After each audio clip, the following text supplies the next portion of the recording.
Good evening. I'd like to open the May 8th meeting of the Manhattan City Commission. If you'll join me in the flag salute. I pledge allegiance to the flag of the United States of America and to the republic for which it stands, one nation, under God, indivisible, with liberty and justice for all. Thank you. This is a work session. We have the first item on the agenda is nonconformities in the Unified Development Ordinance, or we may call it UDO. The presenter this evening is Chad Bunger, the Assistant Director of Community Development. Chad, welcome. Good evening. Thank you, Mayor. I don't need to sign in, do I? Or do you want me to? Kidding. Good evening. My name's Chad Bunger. Thank you, Commission. This is a topic we have been discussing for many years. Most recently, it came up following the downzoning of the area east of City Park in 2015.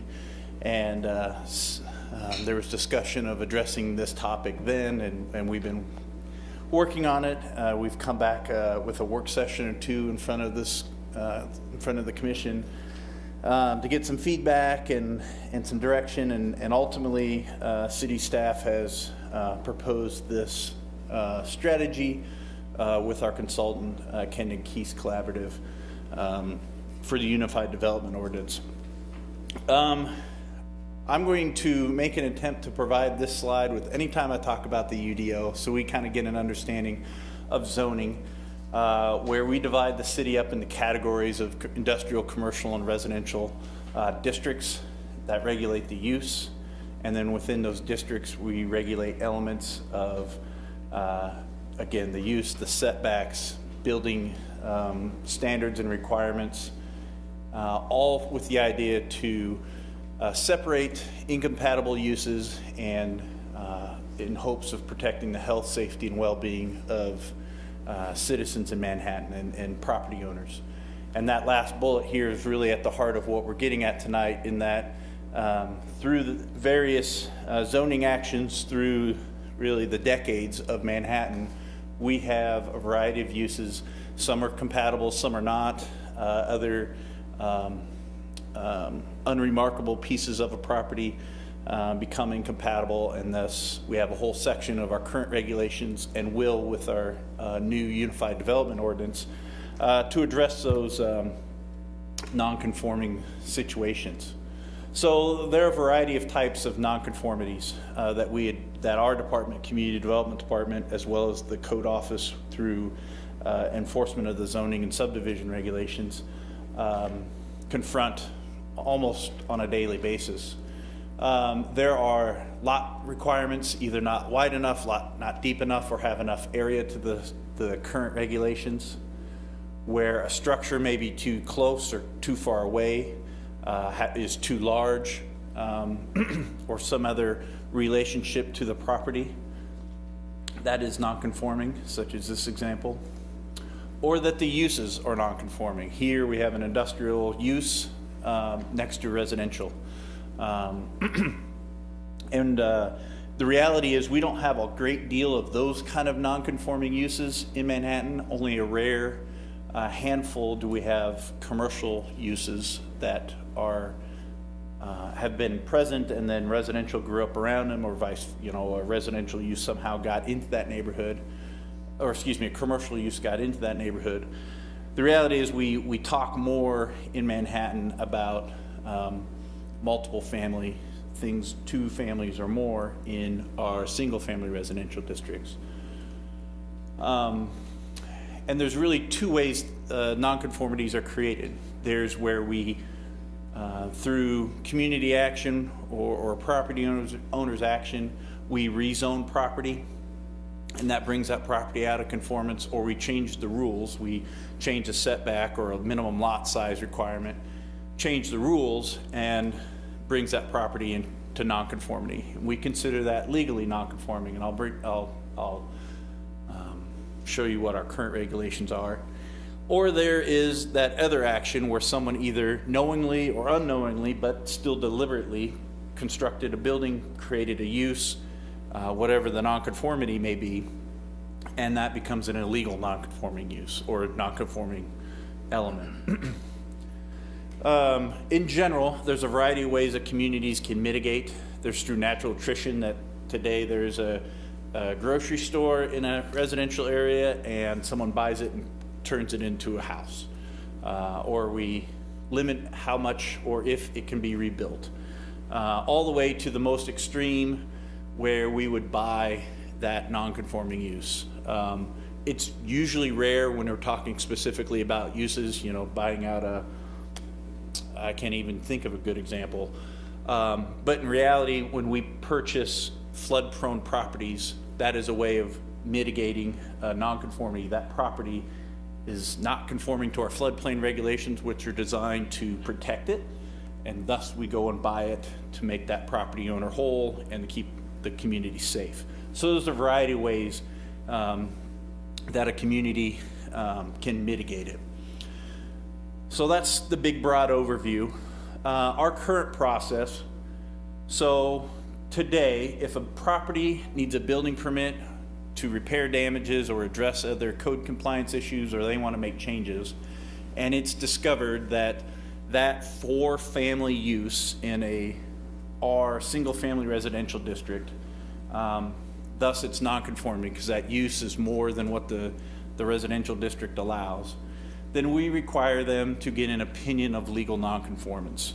And what that is, our regulations today, is that the property, the day before or the day of the zoning changed, whatever it's non-conforming to,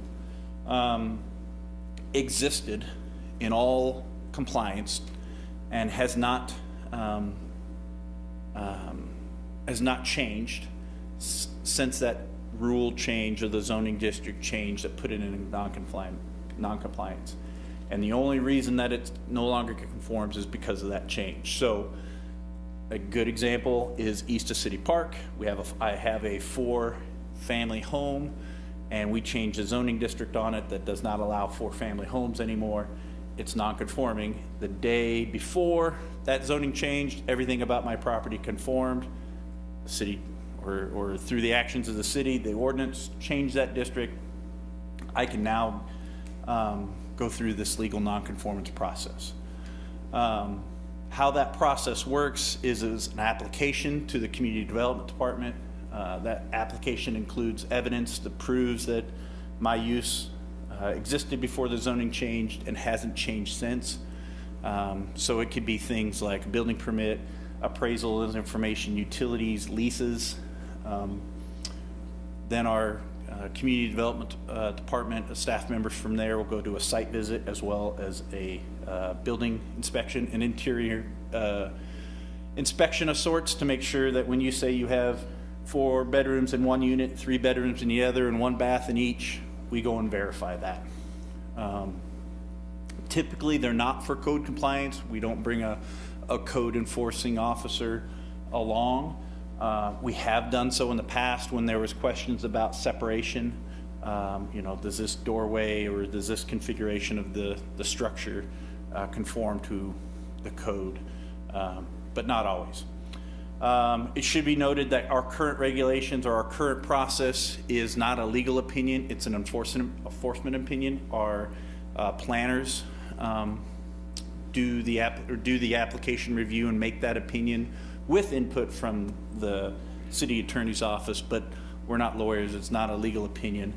And it can change if something was proved to be incorrect. We've done that in the past. I can think of 2 or 3 specific times where we've either revoked that opinion or changed our opinion based on better evidence that we found later.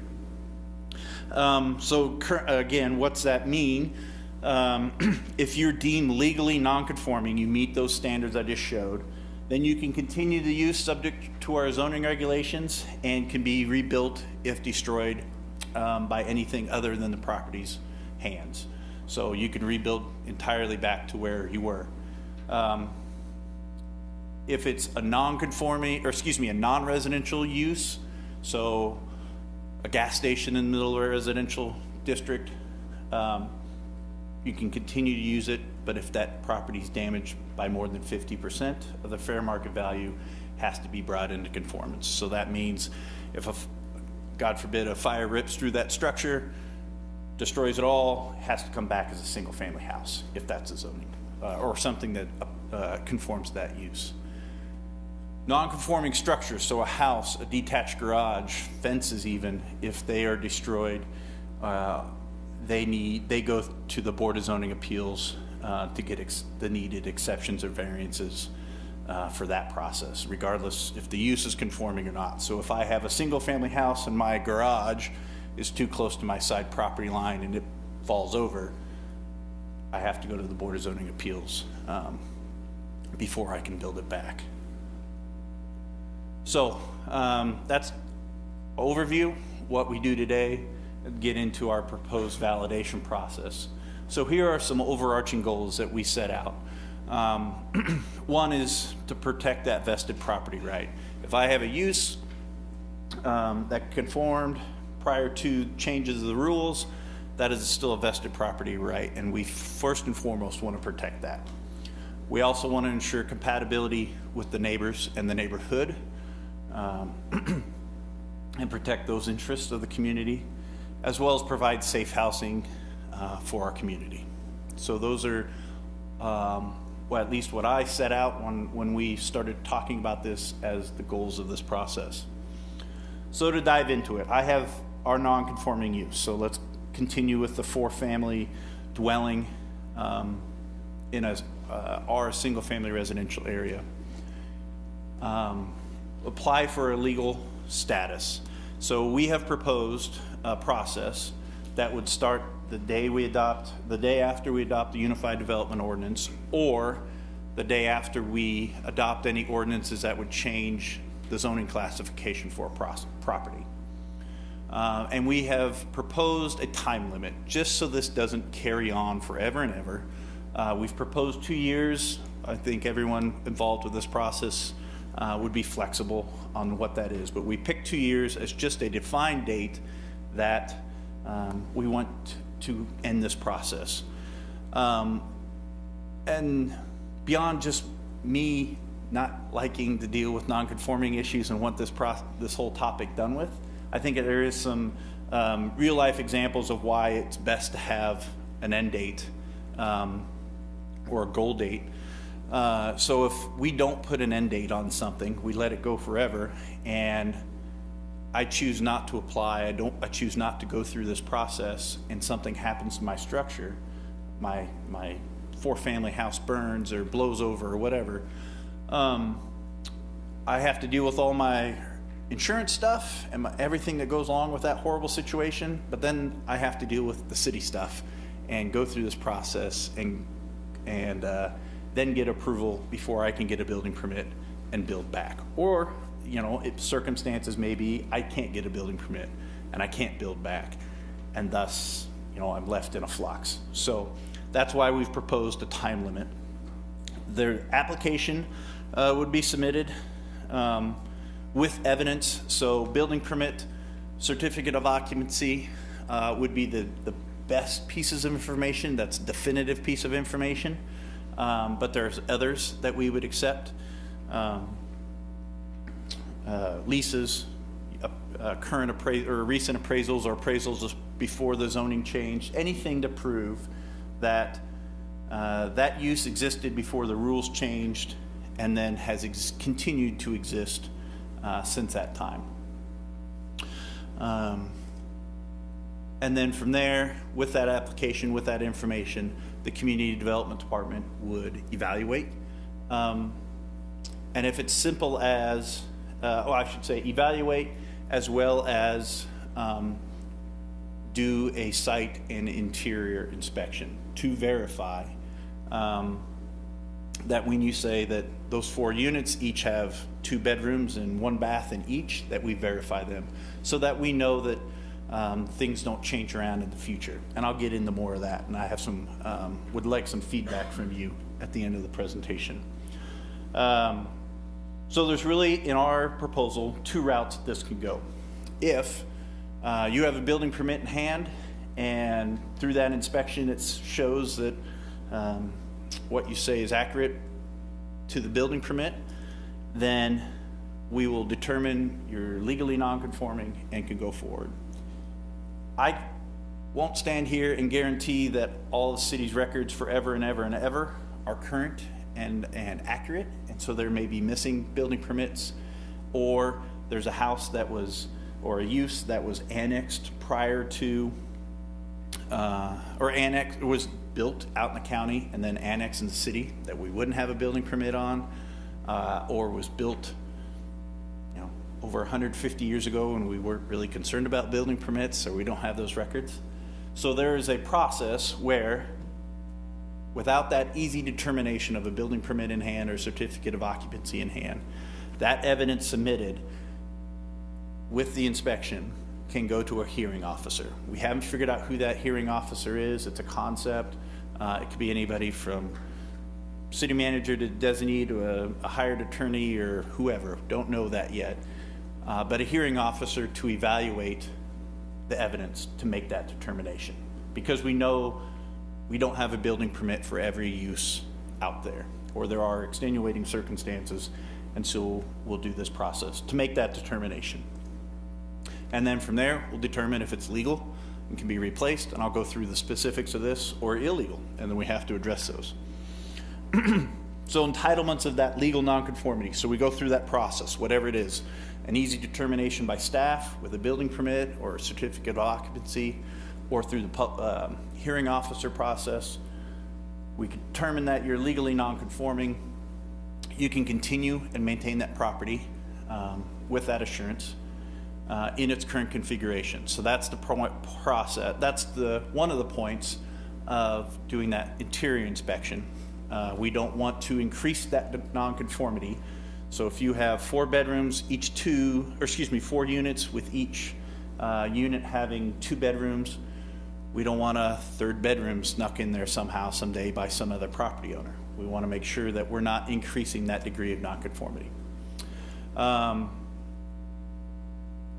Also will allow to make code compliance maintenance and repairs, as well as being able to rebuild that structure. That was a repeated concern that property owners of non-conforming uses said that we don't know if we can rebuild. This would give that assurance to that property owner, as well as the lenders, the banks, that they could rebuild if that use was damaged. And then the effects of that illegal nonconformity, if we couldn't make that determination, either through staff's determination or through that hearing officer process, we will always reserve the right to enforce. So I hope there isn't a whole lot of these out there, but if something occurred that was blatantly illegal, we have that right to enforce it, as we do today. The change or the difference would be if that property is damaged by more than 50% of the fair market value, then that property would need to conform. Today, if a property is deemed illegal, or we can't give an opinion that it's legally non-conforming and thus illegal, any damage by a fire to 10%, to 20%, to 75%, whatever, would technically need to conform. We do, addressing that goal of having safe housing to meet communities' needs, we would allow those uses to maintain, as well as address basic code compliance issues, so we have safe living environment. But again, they cannot be altered, enlarged, changed in any form or fashion. So that's the effect of the illegal non-conforming status. So after we created this process, this concept, we tasked our intern Leslie Froberg with the arduous, painful task of digging through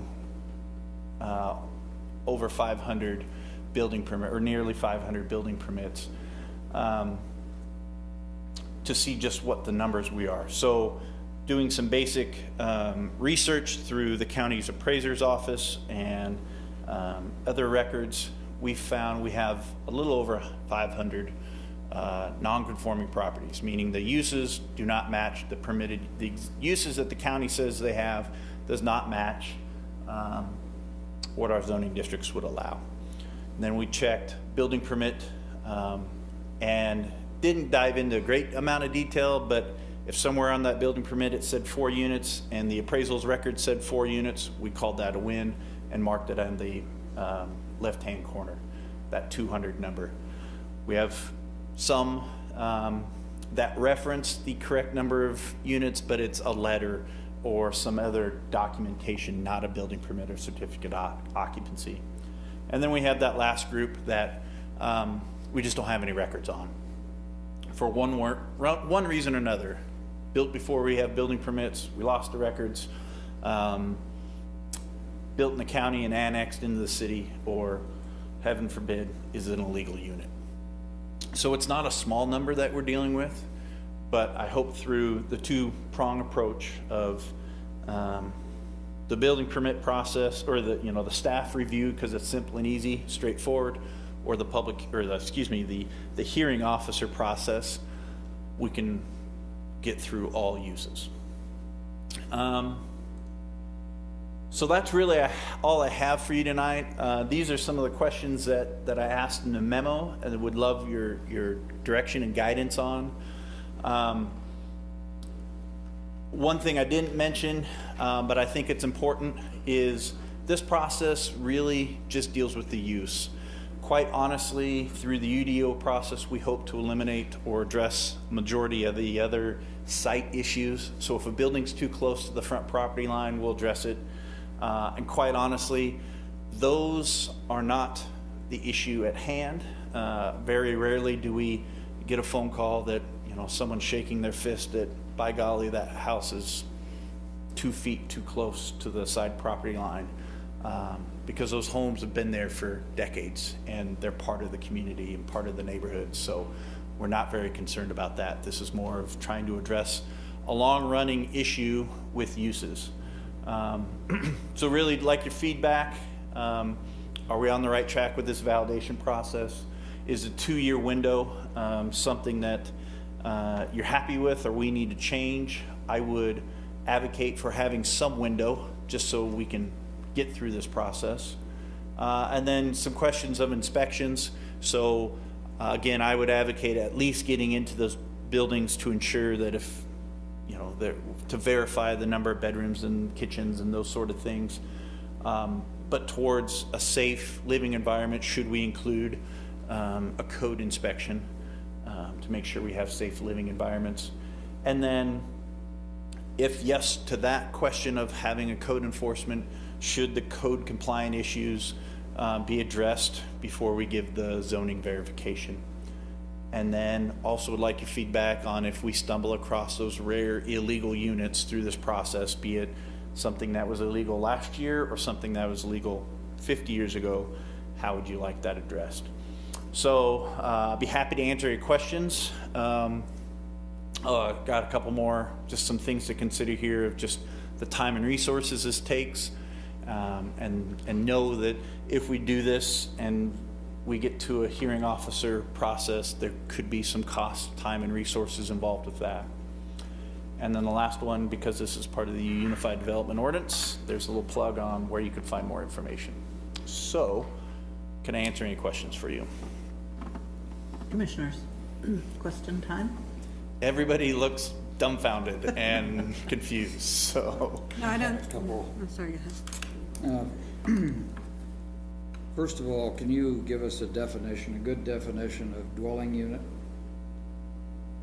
I could dig through the zoning regulations, but to paraphrase it, it is a living unit designed for a family based on our zoning regulations that's separate from other families and has cooking and cleaning facilities. So it's designed and intended to be used by one family and has a kitchen and a bathroom. So that would that would define like a fourplex, for example. Yeah. And now the code, residential building code has a slightly different definition. We're working to unify that in this unified development ordinance, but generally speaking, it's designed for one family. And a family, again, is by blood marriage or other legal parameters, or in Manhattan, no more than 4 unrelated people. See, I'm on the narrative part of this, and just by the way, I think we have to have this hearing officer thing sorted out. I don't think we can kind of just pick this according to the way we want it. I think that's gotta be put into any ordinance that we have. Oh, most definitely. Yes, sir. And I think the 2 years, to me, I think we have to have one. I just don't know. It seems to me 2 years is a long time, and I'm not quite sure what the notification process, when we went through the registration, we did that inside of 1 year, right? 6 months also. Yeah. But they still haven't all registered either. I mean, Well, there are we're- still residential, there are still rental units that haven't But registered. I think we're at like 99%, aren't we, something like that? Are we close to that? It's anybody's guess. So Brad might know. I think we're pretty close. Brad and I were just talking about this the other day. I think for a notification process, just for an idea, we've kind of brainstormed a little bit. Chad talked about roughly 500 non-conforming properties. We would send notification to all of them. We would say, of you 500, you know, we think you might be non-conforming. We're creating this process for you to be a part of. Can you hold on just 1 minute? Yeah. I probably should have asked this first, but when we had the briefing, I guess it was a couple of weeks ago, when we were talking about changing kind of what we thought about lot size and setbacks and things like that, I think we were gonna trim whatever number was out there by 85%. So that would be the built environment, the homes, Right. setback. That would not touch the use. So that 500 number that I've quoted and Kyle was just mentioning would be just the use. So that number stands. That 80% reduction would be if my house is too big on my lot. Okay, so the 460 that you had up there stands outside of that issue? Yeah. Okay, please go ahead, I'm sorry. I was just going to highlight, you know, I think, and Chad and Brad and I kind of talked about this, out of that 460, we probably have decent evidence for 200 plus of those. So, you know, we're not going to make that homeowner or that person go dig through more evidence. If we have the evidence, we're going to work with them on getting through that. It's really providing that notification saying you are non-conforming and here's this process, so that those that might be illegally non-conforming at least are aware of it, know the time frame, know they can go apply, and you know can work with us on that process a little bit. So we're not going to waste the time of those that we already have the evidence on, I guess is what I'm saying. Okay. Katie, maybe you can help on this. I'm on the, let's see, about the third page of the narrative. It says, the applicant is responsible for providing or for proving the use was lawfully established. It is not the city's responsibility to disprove. What exactly does that mean? It's a little bit confusing. I mean, are we not in, does this just mean we're not adversarial with the offer, or? Right, I think what we talked about this a little bit, it's that the applicant would fill out has the duty to fill out the application and provide the documents. I mean, the city's going to have some of them, but it's on them to provide that documentation rather than city staff to provide all those resources. And they'll have to provide us the document to show that, rather than us disproving what they're saying. The burden will be on the applicant to show that the documentation or the history of the property is there to support the determination. The only thing, you know, when we go back kind of to the beginning of this thing, the desire by the homeowners, the property owners, was that they have some kind of legal standing that's supported by the city when they wish to dispose of property, or these that are now termed legally non-conform or legally non-conforming. So I just want to make sure that's in our thought process here. I mean, that was the underlying reason for most of what we're doing at this particular briefing. So is that correct? I mean, So our intent is just that going through this process, at the end, if you are determined to be legally non-conforming, you would be given a certificate, a validation that says, yes, you can proceed, and you are vested in that legal non-conforming status. I don't know if you have any more to add to that, Katie. But. And then this one was on your briefing, Chad, on the slide title, I think we're about third from the last, is effects of nonconformity status. I added a few more slides in, I apologize, but this slide here? Yeah. Yep. And down the bullet that says illegal nonconforming uses may. So it be maintained in its current configuration, that is the bedroom count, the kitchens, but may not be reconfigured into the same number of units. What does that mean? I took that part out because it was confusing, but basically it has to stay as it is. Okay.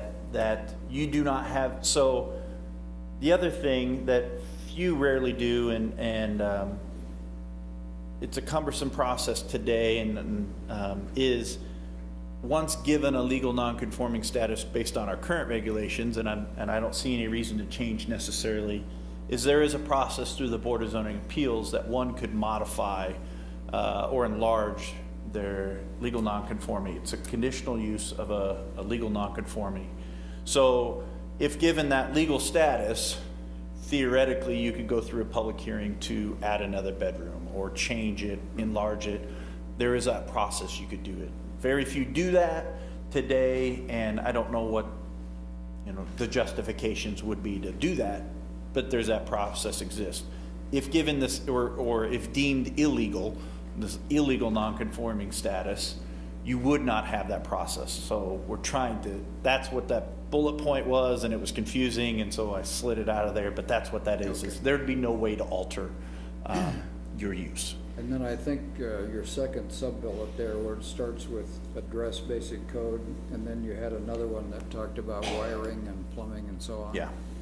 I think those kind of thoughts, to me at least, mandate the use of a code officer who knows about the current building requirements that we have in the city. So that'd be the way I'd do it. That was it for me. I have a couple of questions. Well, actually a few, not a couple, that was a lie. First, on the legal non-conforming, is it typical for other cities to allow it to be fully destroyed and then rebuilt? Really isn't. A lot of communities leave it at that 50% threshold, or quite honestly, do not get into this level of detail. They determine an illegal or a residential use in a residential district is just that, and so they don't concern themselves much with it. Although I will say, Manhattan is probably unique in that we have so many rental units and have upzoned and downzoned and changed zonings around Aggieville and the city park and the campus. So other cities probably do not have the variety of uses that we do in such a small area, or they're already so dense. If you think of a Chicago or wherever, they're just more dense, and so they don't concern themselves with it. Understood. Yep. On the illegally non-conforming, the first bullet said the city reserves the right to enforce any violations that are discovered by city administration. I assume those violations would be just general code violations, or are there additional violations that an illegally non-conforming building would have? Sure. Yeah. Both clear of a code compliance nature we would enforce, but also there are some areas even around this area, City Park, City Hall, where there were some areas when they were developed way back in the 30s and 40s and 50s, never were allowed to have a multifamily house. And we've dealt with one or two where somehow a 3 or 4-plex or a 6-plex showed up in that structure. And so it was clearly based on the zoning, and that I know there are other factors of that I've been told the community really tried to, you know, get more housing. But per the law, per the regulations, a threeplex should have never occurred there. And there is one there, so thus it's illegal and we could enforce it. So then my question is the second part, if the structure is damaged more than 50%, it has to be rebuilt back into conforming. Correct. But what's the action from preventing them from just rebuilding it back to non-conforming if they weren't really getting punished when it was originally illegally non-conforming? They could just stay with the status quo. I would say with our code compliance and the work from our building officials and our fire department, you know, if something burnt, blew down, however it became damaged, they would know about it and would discover it through the building permit process, and we would look at it there. And then what would our mechanism be to prevent, what would our legal mechanism be to prevent them from rebuilding as it was? This regulation and enforcing the zoning regulations. Okay. I guess one of the parts is I'd want to understand what that would look like a little bit more, just to make, like, I mean, would we take this person to court or what would we do? Chad, we just denied the building permit, Yes. We would deny the building Right. permit. Right. right? In that circumstance that you described, the building permit process would catch it and they deny it. Correct. Okay. And then as part of the four-person rule, does this nonconformity, will how we enforce that rule overall be addressed under this, or is that a separate beast? So if you have a conforming building, but you're violating the four-person rule, does how we enforce that is part of the addressment of, is it this or is it something else? They'll be separate. So if you choose to stuff 7 unrelated people into your conforming use, your conforming house, or your non-conforming house, you'll still be violating the over-occupancy. You'll be still violating that definition of a family. Okay. So that, although somewhat related, are separate issues. Is that enforcement mechanism will be part of the UDO, or is that a separate ordinance altogether? It'll be part of, it'll maintain in the zoning regulations and be Okay, part of the I just UDO. wanted to make sure that wasn't something we need to discuss tonight. That's all I had, thank you. I want to come back to, the 2 years to get this done. Because what I'm interested in is how much time will it take to do this? I'm looking at your 500, it looks like 200 of these could just be knocked out. Because the city has the records and we really don't have to do a whole lot except notify the folks. And as part of that, we could say, we have the records and you could knock those out pretty easy. The other 300, we're talking about people, who's gonna be the hearing officer, who's gonna be involved. Is 2 years enough? Because, the way you've got it set up here, you'd have to do like one every 4 days. Yeah. I don't think you can do it one in every 4 days. Not with the staff we have. That's something we really need to get down to. We put 2 years out as just a number.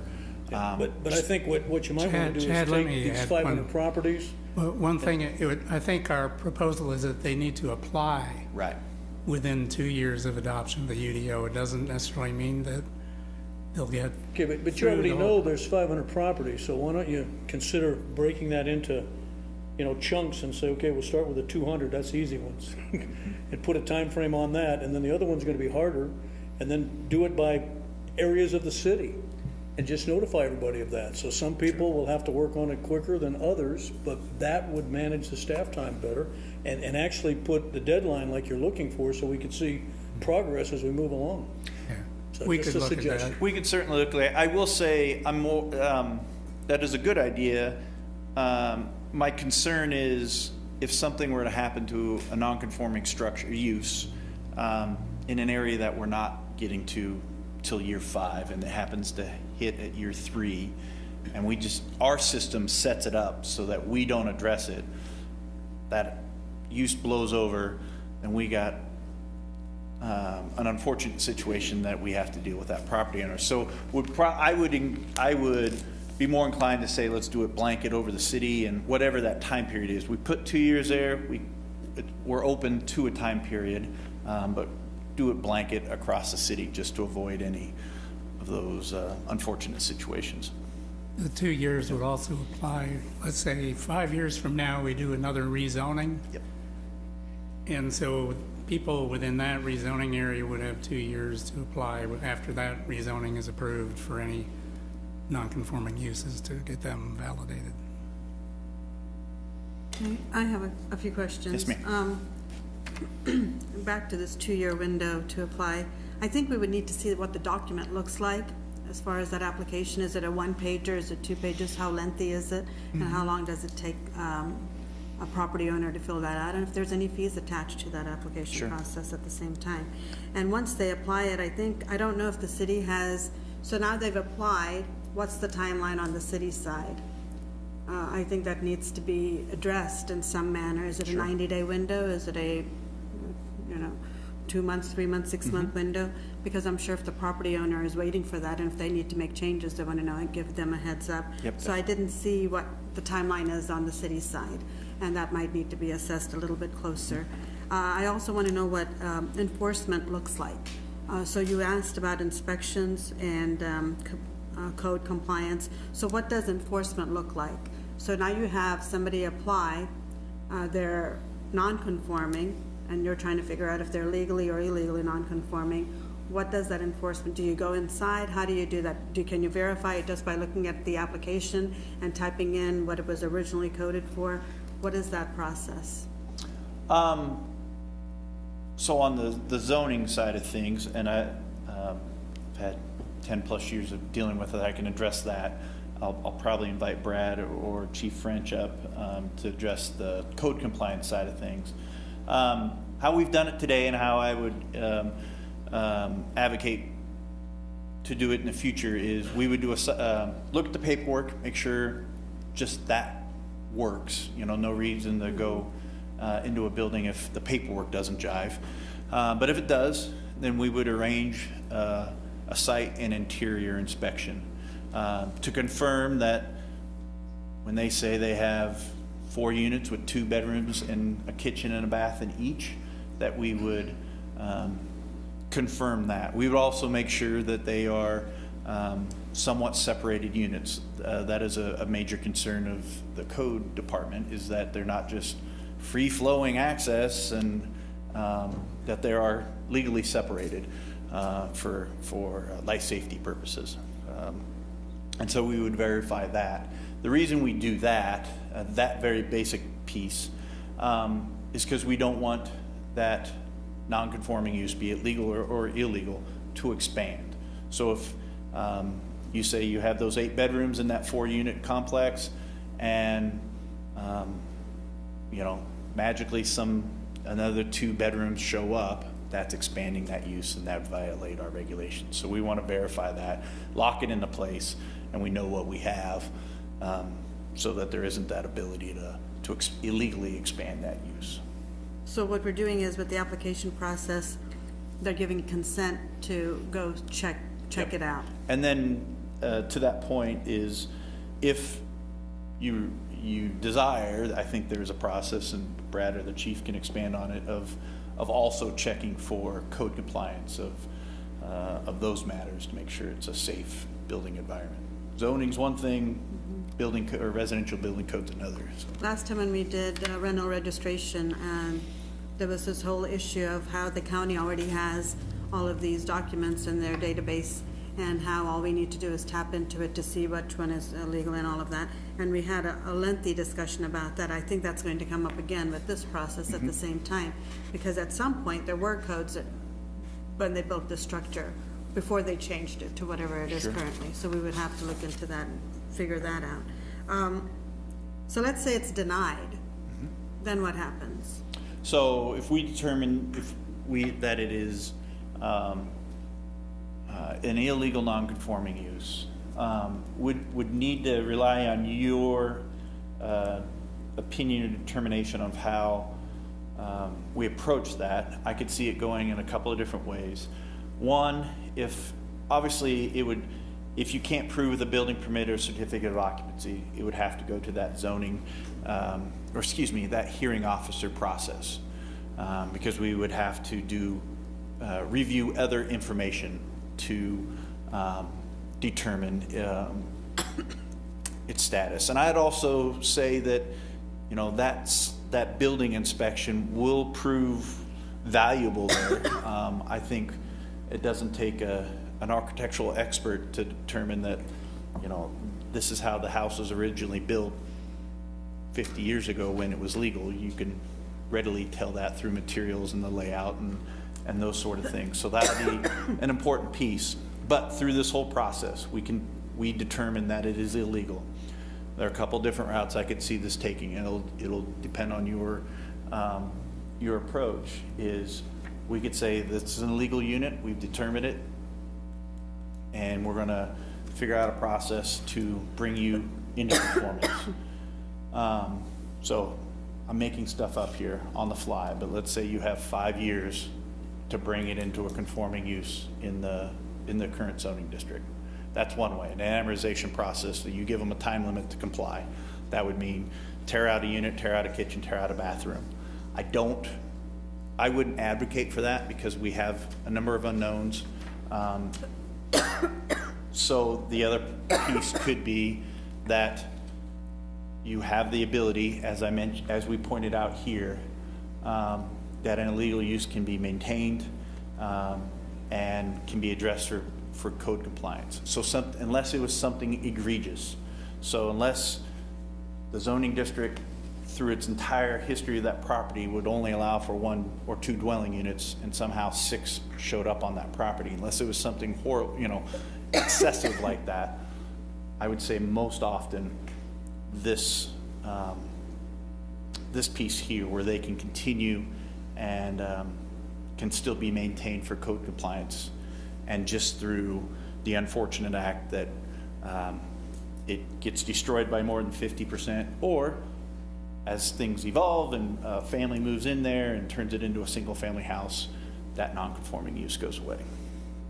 Yeah, I think, sorry about my coughing fit. I think, oh my God.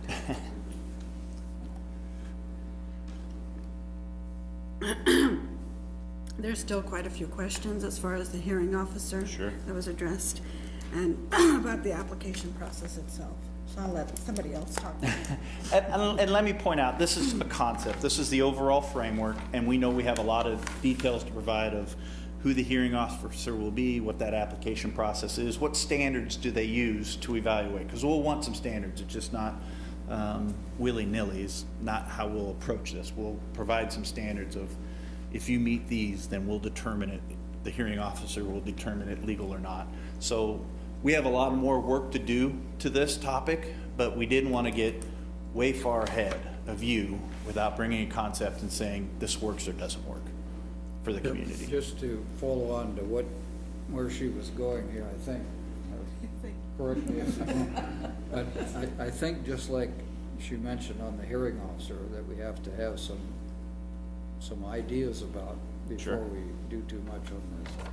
We have to have some ideas on that whatever that yellow block was, where it's found to be illegally non-conforming. You had a slide up there that had some mitigation measures, but we need to kind of have some process in here that walks through those in who's gonna do it, what the timelines are, all those kind of things.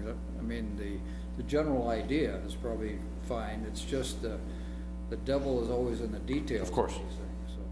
And we will give you a heads up that we'll put those details together, but we will be back to ask you if you want us to enforce, and how heavy-handed you want us to enforce it, because we can propose something, but ultimately, if the community doesn't like it, they're coming back to you to look for a change. And so we'll want to get your take on just where we go with that, the piece that could be those illegal nonconformities. There's potential in this. I think my point is also with enforcement and hearing officers, application process, I also want to know what the cost is going to be. Sure. I feel like it's going to be pretty heavy, at least for the first 3 or 4 years, for inspections to check if they're verified. And for the ones that are denied, what do they do? Right. And a hearing officer, if there is one, and we hire that, I need to know more details about what it was. And we went through that before with other issues too. Right. I wanted to mention, I'd like to see us stay focused on the zoning part of this. And, you know, you asked some questions, should we do code enforcement? I don't think you should get involved in that. Because the objective here is to fix this non-conforming. When you start bringing in code inspections, you're gonna go off the rails, and it's gonna cause all kinds of distractions. And I think that also solves some of the time and the staff work. And just let the, you know, the current system we have for, you know, enforcing codes operate its way, and then for this particular thing, stay focused on the mission. Because what you got, again, here's a little bit of mission creep when you start going out and start worrying about, you know, compliance on those things. And I just stay away from it, because it's gonna be hard enough to do these 500 units. So don't get distracted. And I would like, by contrast, to have the code comply. I don't think you can go into a structure and inspect for this information, this one aspect, and walk away and have documentation that later is needed and not utilize it. It is it's part of the city's record. Then do we have some kind of liability that comes along with that? So it's more to think about is all, I guess. I remember during the rental registration and inspection process, there was that the city did not want to issue a letter or a binding document on properties. It was too burdensome, I remember. And so I guess my question is, what's so different now with regard to issuing these certificates? And they're not a legal document, they're you know, they're still a certificate. What are they? So, Katie, chime in. You know, you provided us some directive in the last rezoning in 2015 to address it. This is a big topic. It took some effort, and so we took some time to figure this out. And we have the Unified Development Ordinance as a nice segue to it. I think our approach here is to provide a legal standing document.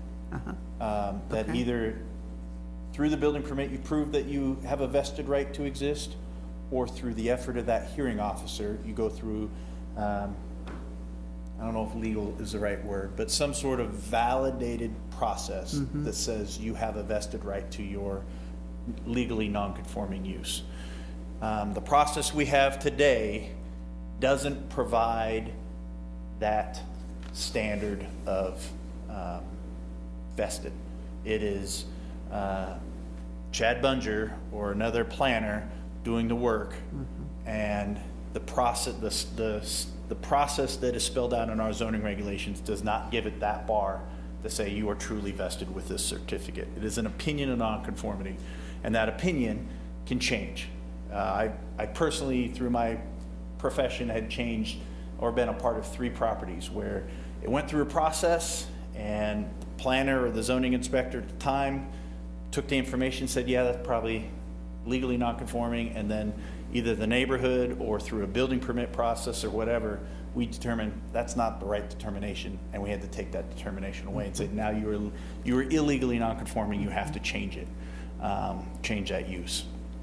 And so that's a real issue that we want to address by giving a valid vested right to those properties, so that they are assured that they can continue their use, and if damaged, can rebuild their use, which isn't the case today. Will this serve as a block or a stop on future non-conforming?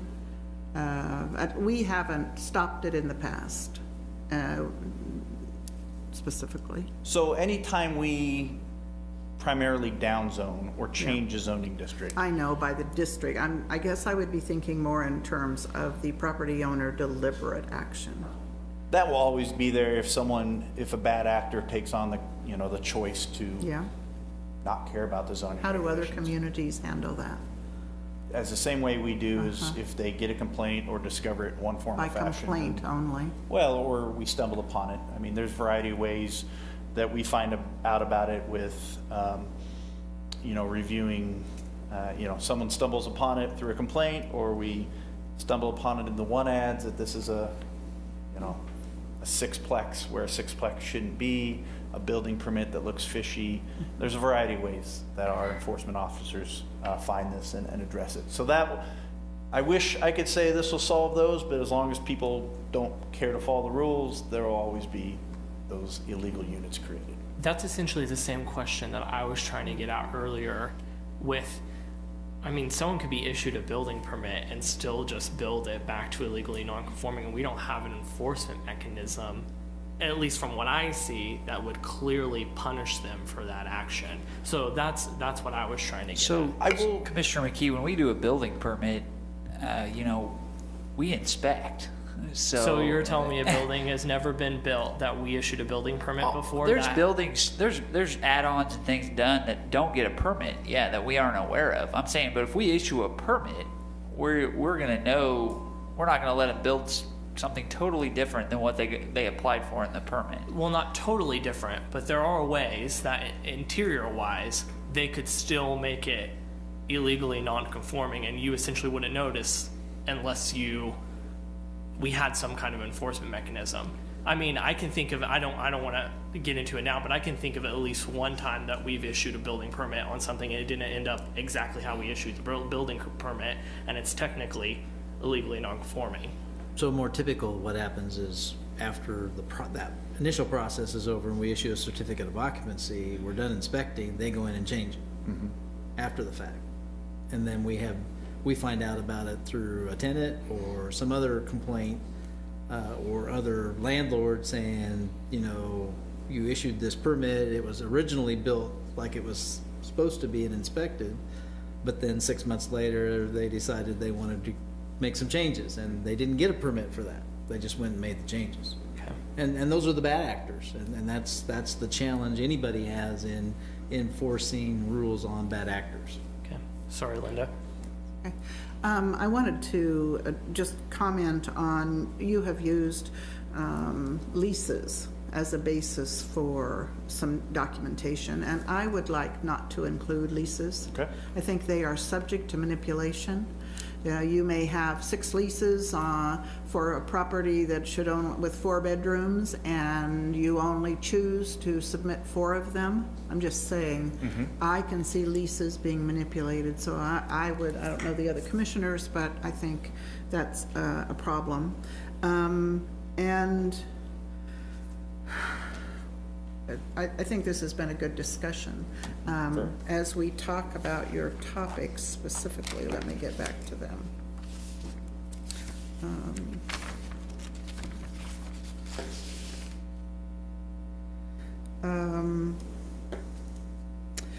I think the 2 years is fine. I don't know how else to approach this. We gave rental registration 6 months, and we're a year later, I think, and we've had probably good compliance. There are still outliers there that are being discovered. At least I watch my block as my little local sample of what's happening throughout the whole city. And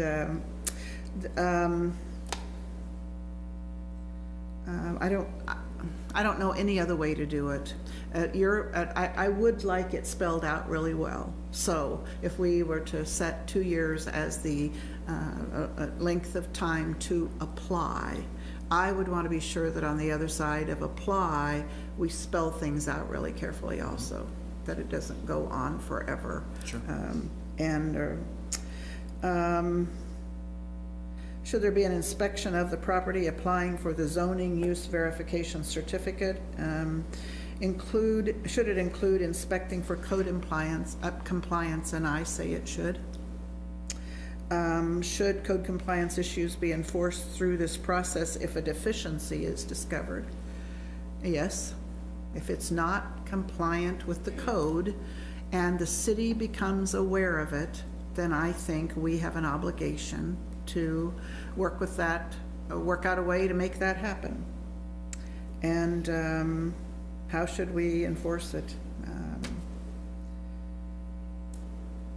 I don't know. How should properties determined to be illegal residential units be enforced? Like too many units within one building, or just people piling in. I think Jared has an example of that. I have an example. There are examples all over this community of that happening. And I think we should be about trying to make our housing follow our codes that we adopt each year. So that's what I think. Are there more comments? Okay, are you finished with questions? Okay, all right. Just a second while I find a sheet here. Well, I have a special one that Gary gave me. There we go. So, with regard to nonconformities, it would be an opportunity for the public comments. And I'd like to, we recently adopted new kind of guidelines for our meetings. And so let me read this statement. At our last meeting, we adopted a meeting procedure and public comment policy. The policy helps us to conduct business and gives each member of the public equal time to provide input. When I open public comment, please come to the podium, sign in, and state your name, address, and, if applicable, organization you represent.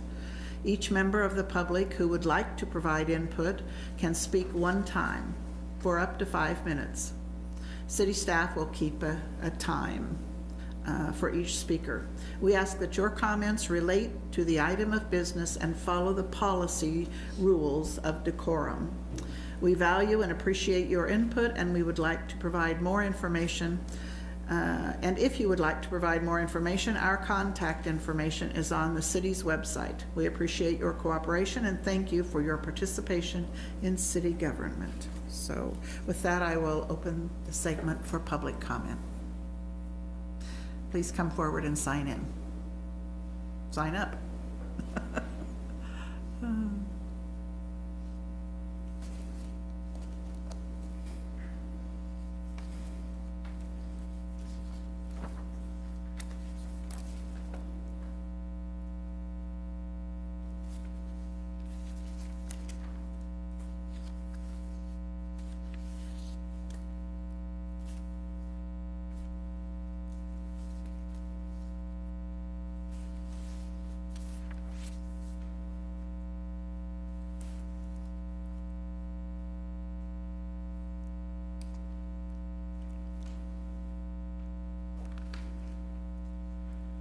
My name is Richard Hill, 3513 Stagecoach Circle, representing landlords of Manhattan.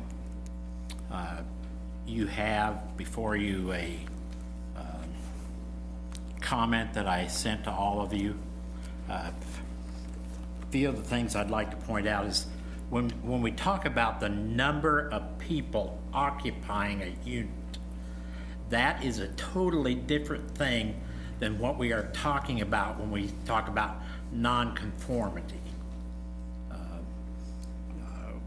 Whether a particular landlord puts 6 people in an apartment does not fit into this nonconformity certificate.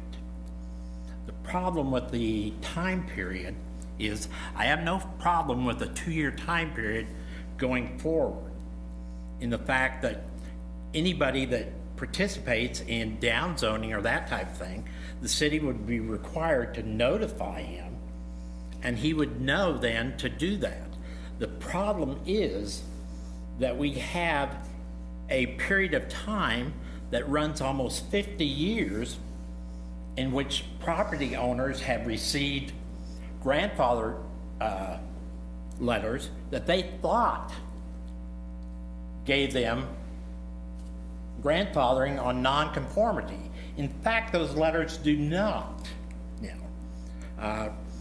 And we have a period of time where we have false documents and that type of thing, and a lot of small landlords who think they are conforming to the requirements, and don't follow on a day-to-day basis what the city commission is doing.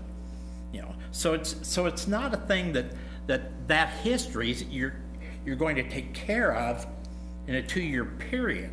You know, a lot of those people think they're conforming when they're not conforming. Now, if the city is going to take the responsibility of notifying them all that you do not conform and that the letters you have are false, then that's one thing. But if you're going to put it back onto the property owner, then that's another thing, because he may not realize what his position is until he winds up either trying to sell the property, refinance it, or he has a fire, or that type of thing. You know. So I think to be fair, you have to start out by saying, this period of time that we're going to take care of these 500, we're going to keep that open to people that do have proper grandfathering, but don't realize that they don't qualify. Now, as you go forward, that's a different thing, because you will give people notice and they'll know that they have to do this. As to the inspection for code, to some extent I can understand that, but whether you are dealing with zoning or you are dealing with code, Kansas law is you cannot create a law that mandatorily requires a code inspection. You know, you are holding that property hostage and saying, we are not going to issue this unless you do that. That is illegal. You do not have the right as an entity to do that. And you know, whether we would go forward and take objection to that if it happens, I don't know. We would have to look at what the aspects are. You know, the fact is that property owners are experiencing more problems today than they did before. Loan companies are saying, we won't loan on this as a fourplex unless you have certification that it is a fourplex, and that at no time in the history is somebody going to take that away from you. We're just not going to loan $120,000 on this when if it's only a single family, it's worth $80,000. So that becomes part of the problem. We also see the new aspect of appraisal. If a property is non-conforming, that appraiser is required to depreciate that property. So all of a sudden, when, say, I as a landlord have a fourplex and you downzone it, unless I have something that says I have non-conformity that I can continue that use, they're going to take off 20% of my value off of that property. Richard, you're going to have to finish up. We've got a brand-new policy. You are our first speaker. I understand that. Okay. Okay, all right, thank you. Okay. Oh, he's already done? Yeah. You have submitted your comments in writing? He can, okay. I know that you submitted something already, and are you just repeating what you said? No. Okay, all right. Well, The comments that I submitted to you are totally different. Okay, well then you can add to your comments in writing. Okay, thank you. Are there others that wish to speak this evening?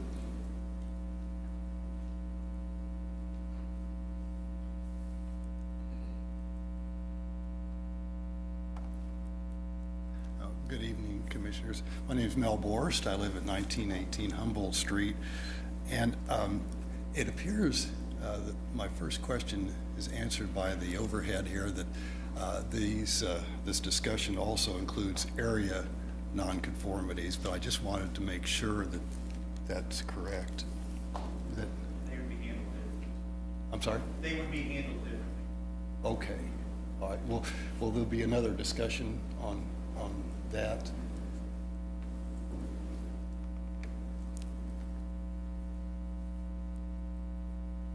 I'll come up here and address it. So this will just be for uses. Other things such as setbacks, lot coverage, the lot being not large enough, etc.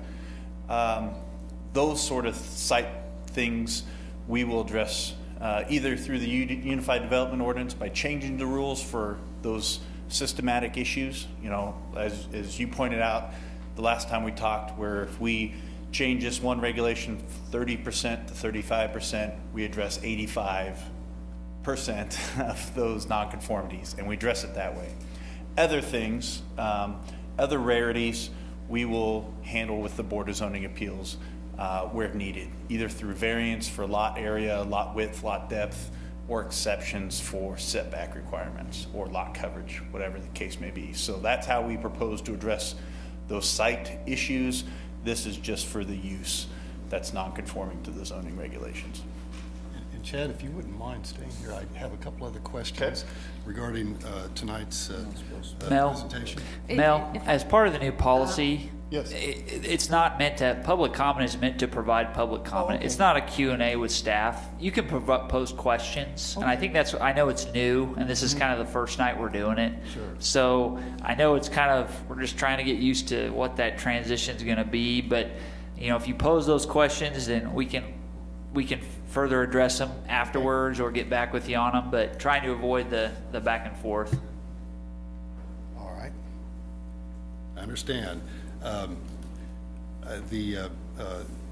Recently, a planning board member expressed an idea of possibly looking into a type of zoning lien, similar to a mechanics lien, that perhaps could be put on illegal, non-conforming properties. And I would think that this would help reinforce the enforcement of trying to eliminate these illegal uses. And so my question, I guess, is would that be something that you'd like to consider doing? And the last comment is, if I understand this correctly, a illegal non-conforming property would have to be damaged more than 50% to be non-eligible to continue on with its use. And I just wonder if this is going to be one of the only ways that illegal non-conforming properties will be eliminated through time. So thank you. Thank you. So your question is, will this be the only way to eliminate illegal non-conforming in the future? Other than enforcement, Uh-huh. yes. Okay.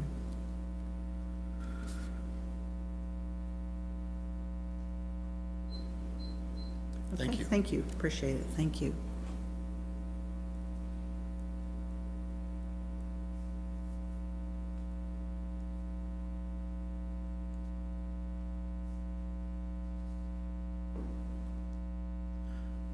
Okay, are there others that wish to speak this evening? If you'd come forward. Okay. Seeing no further public comment, I'll close the public comment portion of the meeting. Commissioners? Yeah, I will start. I'll go through this.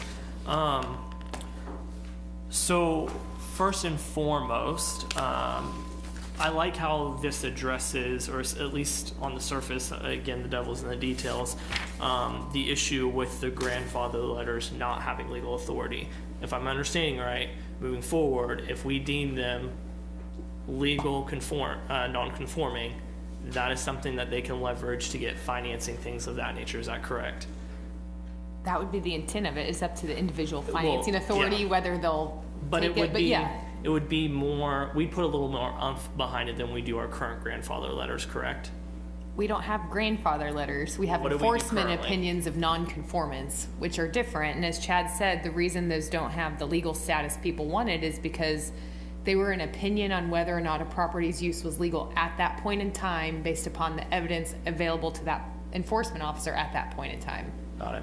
But what Chad has proposed and what he's describing is a more intensive process that allows more research, documents brought by the property owner, from the city, verification, and it would rely on that verifiable evidence to make that determination. So Got it.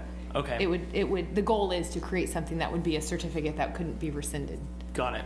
That, obviously that's something I really like about the process. My only comment on legally non-conforming is that the reason why I asked the 50% comment and is obviously through downzoning something, we're trying to create a character of the neighborhood. But by offering these legally non-conforming letters and having no standards for if it gets destroyed, it's really just going to be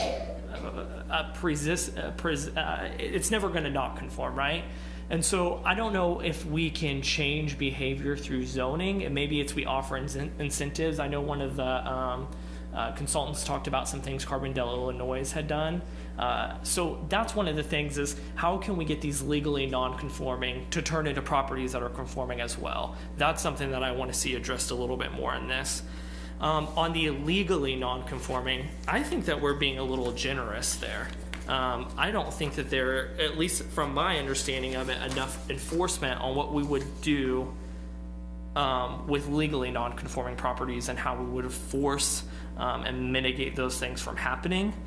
Again, it could be built out further in the details, but I think that we should step up our enforcement a little bit more there. Mel had mentioned something about a zoning lien. I have no idea what that is, but really anything that would push these properties either to fill out the application or get into compliance, one of the two. Because right now, how I see it under these bullet points is we're being pretty generous with them and not really enforcing our zoning laws in that application. 1 second, sorry.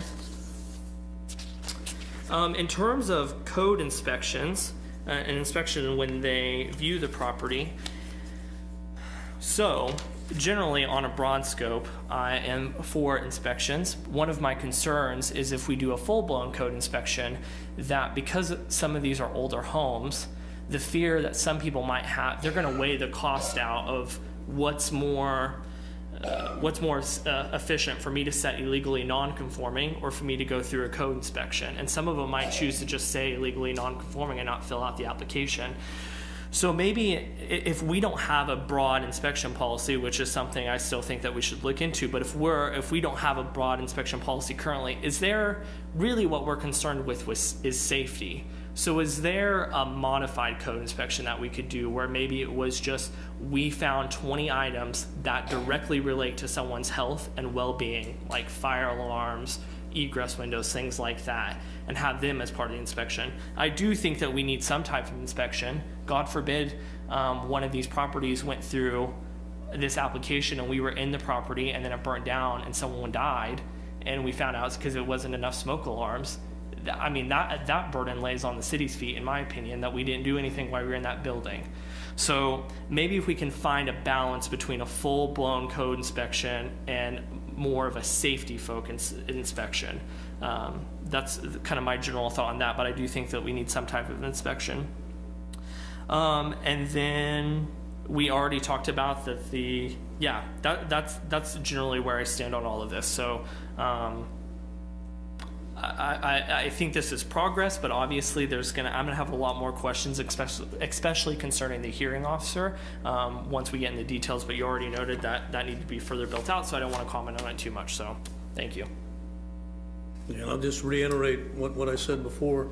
Stay focused on the mission, which was zoning. It has nothing to do with code compliance. And the mission is to get the zoning fixed and to get legal documents in the hands of those folks that have properties that are legally non-conforming. And that's what we need to stay focused on. It's not about safety and smoke alarms or any of that. We've got a system for handling that the people that live in there can call the code office and get an inspection done. But if we go into code inspections we're gonna have all kinds of problems with achieving the mission. It's gonna sidetrack everything. And so first things first, let's get the non-conforming fixed.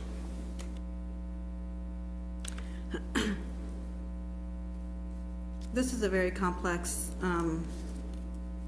topic, mainly because we've been talking about for decades, and there were certificates. We weren't part of that decision, but unfortunately, they're not, they're meaningless. We had this discussion plenty of times, but my main concern is because of the complexity of it, I don't want to rush into thinking we need to enforce, and punish, or do anything of that sort. And while I go through each of these bullet points, a conversation I had with a recent firefighter comes to mind, where he said because Manhattan has codes, even in the older buildings, the fires that they go and try to put out are usually because of kitchen mishaps more than codes themselves. He said out of all of the areas he goes to fight fires, it's not necessarily because of the codes, because of the way people do stuff in the kitchen, forgetting to turn off their stove, forgetting to turn off their oven, or oil, or whatever it is. He said very few, in fact he couldn't remember in the past few years how many were because of codes. So as much as I am for safety, I want us to be clear that we have a lot of good players in the city of Manhattan. A great majority of them are actually very law-abiding citizens that are trying to do the right thing. As we look at the non-conforming sites and setbacks, I'm kind of confused, I think, between mitigation and validate.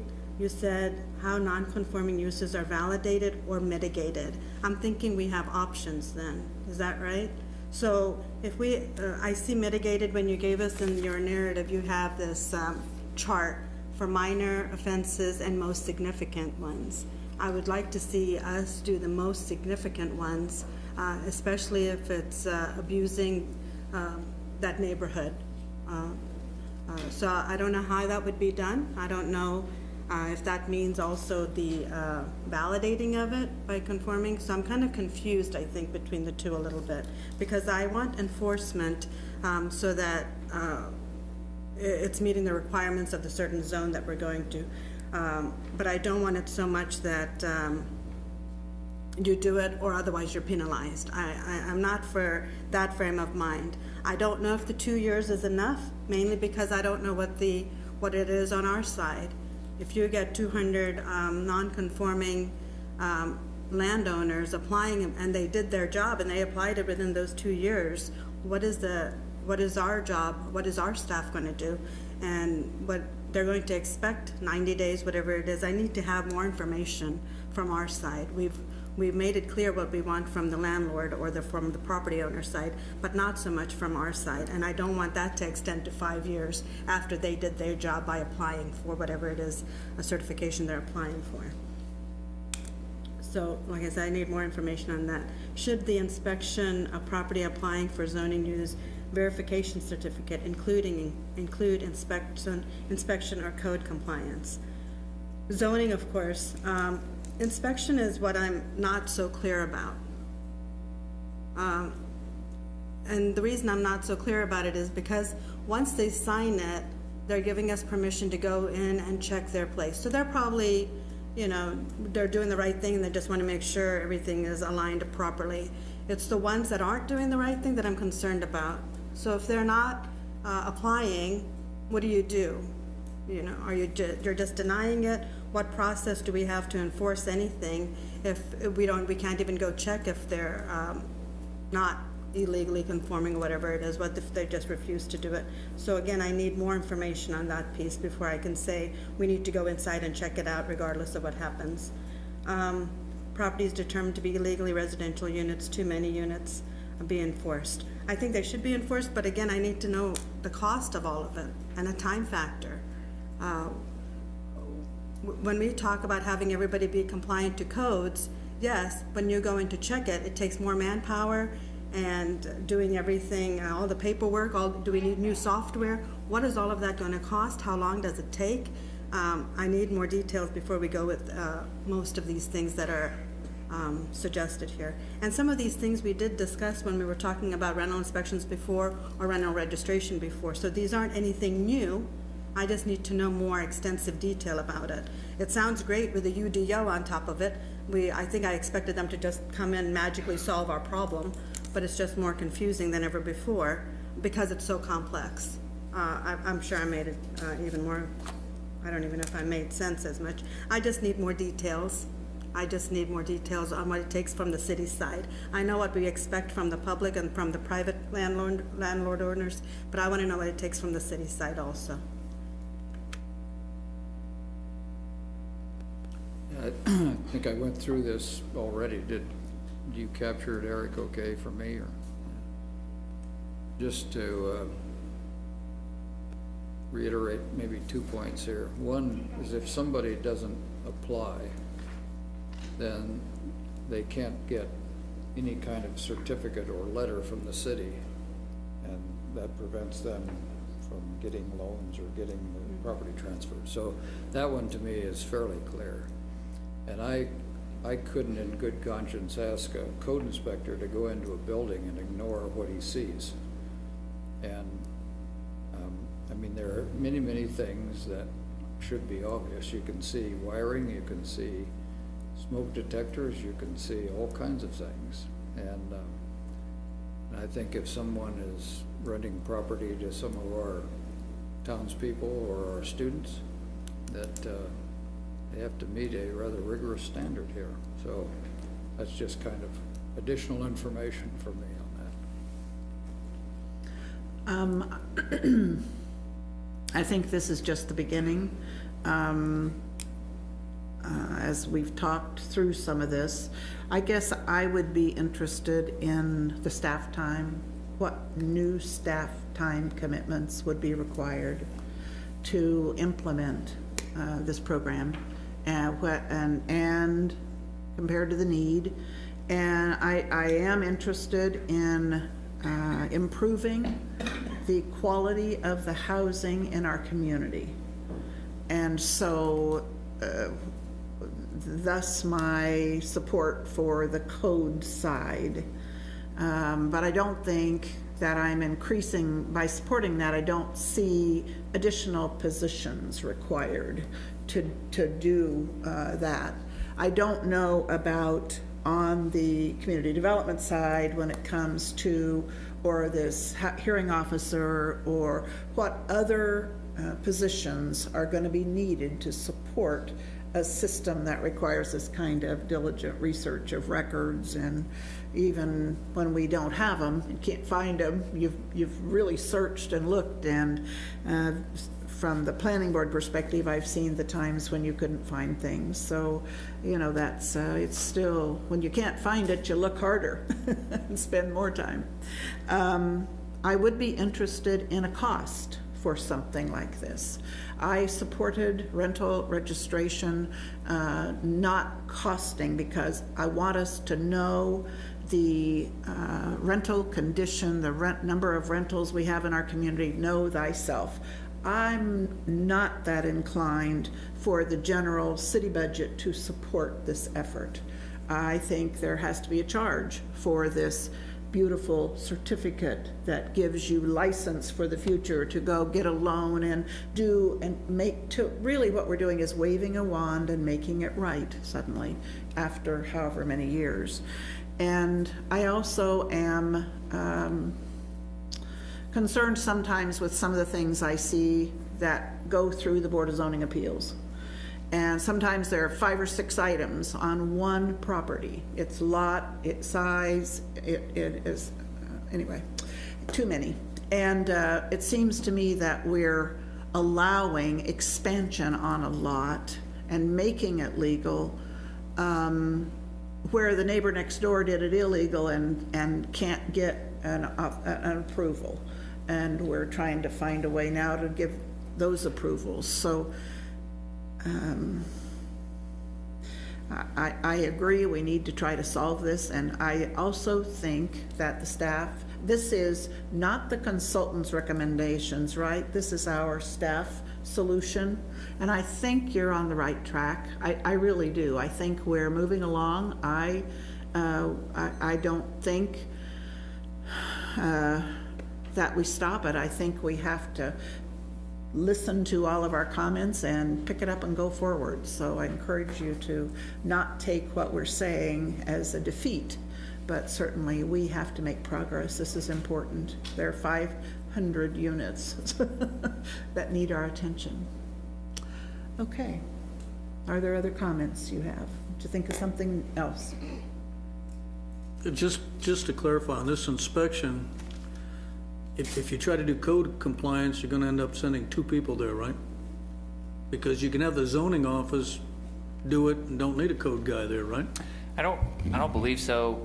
Chief French might be able to speak to it, or Brad, but when we combine those departments, I think typically we've split the city into quadrants, and that's kind of how we would send them out, but I think we'd have to define that a little bit further, but I don't think we'd necessarily send 2 guys to do an inspection. So. I guess my point is, can you do the zoning without sending a code inspector? You can do a zoning inspection without sending a code inspector. I think what Chad was getting at was if community development did it, and I assume the ones that we have documentation for and that sort of thing, he might go out, his staff might go out and verify that. Because we have a building permit that says this was built, this many units, that's what they have. He can go out there and take a look at that. If we're looking at properties that are non-conforming and we don't have the documentation, then it's probably gonna come over to our staff, the code and zoning inspectors, and take a look at that to verify whether it was built properly. Is a bedroom in a location it should be? You can have 3 units, let's say it's a 3 units, and it's only 2 units are allowed. That 3rd unit was built possibly illegally and may not have the proper. I understand that. What I was trying to get at, because Commissioner Dodson made a good point, if I'm a code inspector and I walk in a house and a fire alarm is hanging by 2 wires, obviously I don't want to ignore that. Okay, but the point is that's different. If you're going in for zoning and you stumble over something, okay, fine, but that's different than going in and specifically, looking at plumbing and air conditioning and all those different things. And so that's my only concern on that procedure, because we're gonna end up with some problems with people not wanting to register if they think somebody's gonna go in with a fine-tooth comb and look at everything. But Commissioner Dodson's right on target. If you trip over something, you gotta say something about that. You have to, and that's, and I agree with that fully, but I just don't want this to turn into a excuse for doing a code inspection. Because your mission is to go in there and verify the zoning. And as long as that's happening, I have no problem with it. You're going in to verify the zoning. Now, if you trip over a fire hazard, by all means, correct it. So, as I see it and think through that, if the commission says do not do code compliance, one way or another, the Community Development Department will go into that structure to verify the application. And probably if we see deplorable conditions, we'll call the code enforcement office about that. But we will not, be looking for those code compliance. If you all say code compliance is the way to go, then we will probably partner with the code office to them inspect as well. So we're consistent that we address code compliancy. So, see, my general concern with that, though, is to me the same problem that we have now with enforcement is if we just send a zoning officer in there and they saw something deplorable is subjective. Sure. And so we'll have fairness issues, in my opinion. I think that if we do an inspection, we have to make it very clear, and I do support that that these are the things that we are going to look at. If you do not fall within these things, you're going to get a violation for it and you're going to have to fix it. Right. I feel like when we start letting things be subjective is where we get in problems where we have now, with especially a lot of landlords feeling like they're being unfairly burdened. And it's partly because of right now how we do enforcement is on some level subjective. And so I want to get away from that as much as possible. And then my next question about the UDO in general, where did you hear us land on the inspection part of this? For what I heard was 3 were in favor of inspecting for code compliance, 1 no, 1 needed more information. So when we go to pass the UDO, do we vote on it as a whole, or do we vote on it by modules? How does that work? Well, probably, when we get to the UDO adoption, we'll do it as one document. I would envision us coming back before you with more detail, similar to what we did with the last work session or the last information, so that you could see the precise details. I think this is an important topic, so we'll get before you and get your conformance on it. It'll all be one bundle that you'll adopt, but we'll get your blessing on it separately. Maybe not in a formal action, approving an ordinance or something to that effect, but we will have a hammered out, detailed set of regulations that then will just get seamlessly put in. I think it'd be important for us to have a thorough understanding of this before you kind of integrate it into the big ordinance. Once it gets into that big ordinance, we lose I agree. the context. Because if definitely the agree. sticky part of this is going to be about inspections, I'm okay with pulling that out and talking about inspections as a more broad topic. But that's essentially, yes, the point that I was trying to make as well is how we're going to see this in the bigger hole in the document so we don't lose it. And I want to be clear on the point about inspection. So really it depends on your opinions or your directive, and fire department and community development need to be clear on this, and we'll work through that. But in my head, how it's working in my little brain is if you say just do zoning, we'll have planners go just look at zoning stuff. So the application says 4 bedrooms, 1 bath, or 2 bath, 2 kitchens. We'll go verify that and verify the age and say, yes, it's as old as it says it is. That'll be it. If you all say it's in zoning and code compliance, in my little brain, Chief and I really haven't worked through this, but it would be a code enforcer that would go do that verification of what the application says for that process, as well as the code compliance stuff to make sure it's a safe living environment. So that's how it's working in my head. We got a lot of work to do, but so that they could be separate, there wouldn't be that subjectivity of a planner just goes into this place because it has good documentation and a code inspector goes in this place because it doesn't. We would make sure it's a level playing field, so to speak. So sorry to interrupt. Thank you, Chad. Okay. And that gets complicated because, you've got situations where in some cases there have been cobbled up units. So what constitutes a dwelling and a unit, that there's a factor of safety and separation and all of those things that make something a separate, livable, safe unit. I agree, and that's why I continually push in briefing sessions that we need to talk about housing safety as a broader topic and as a whole in a public meeting. I've said that several times, and for that exact reason, because it is complicated and we need to be better at defining what safe housing means. And I think as we continue this discussion, that'll be something as, what are we certifying? Yeah. What And does the certificate say? And if we're willing to certify something, it needs to be a certain standard and not just, Maybe. well, that'll be my vote. Okay. If I could add one thing, the International Property Maintenance Code is the one we're talking about. And that's for all existing properties, and it's the minimum requirements that they consider for a home. We adopt this every 3 years, so when we come up for our next adoption, if there's things that the commission or the public doesn't like that's in the code that we're enforcing, that's an opportunity to go ahead and amend that out. We're not gonna recommend some of those amendments, but that's up to you guys to go ahead and amend and tell us you don't want that in there. We're gonna adopt this code without these things in there, so that we keep a consistent playing field. So when we start talking about a life safety inspection and things like that, there's a little bit more what that means, because ventilation on an air conditioning or a HVAC unit is could become a life safety issue or an issue different than the width of your stairs or, you know, those type of different things. So it's a very broad scope, and that's the best opportunity to limit what we're looking at in a home if that's the desire.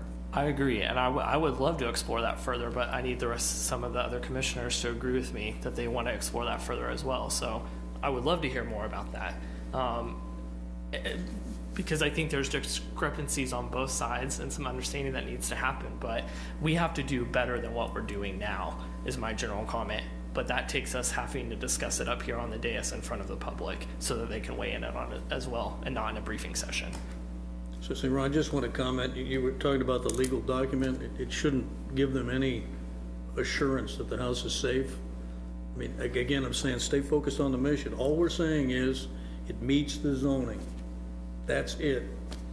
You know, and then the banks, you know, will have the document they need and the owner, but it's not verifying that we've inspected the house, it's safe, it's structurally safe, or anything like that. It just meets the zoning. Got to stay focused.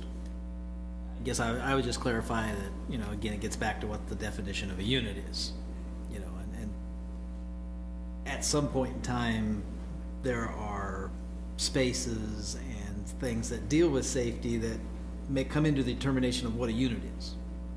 In that case, he's not going to get the verification. Right. I think this is a good discussion, and we'll probably have another one here in the near future. But when it comes to the international codes, you know, most people that live in Manhattan and purchase a home, or even if they're renting, our codes are well known as being very safe. We have adopted so many codes that our surrounding region, areas in the region have not adopted nearly as many codes. And sometimes you can tell, you kind of get what you pay for when you go out into those communities.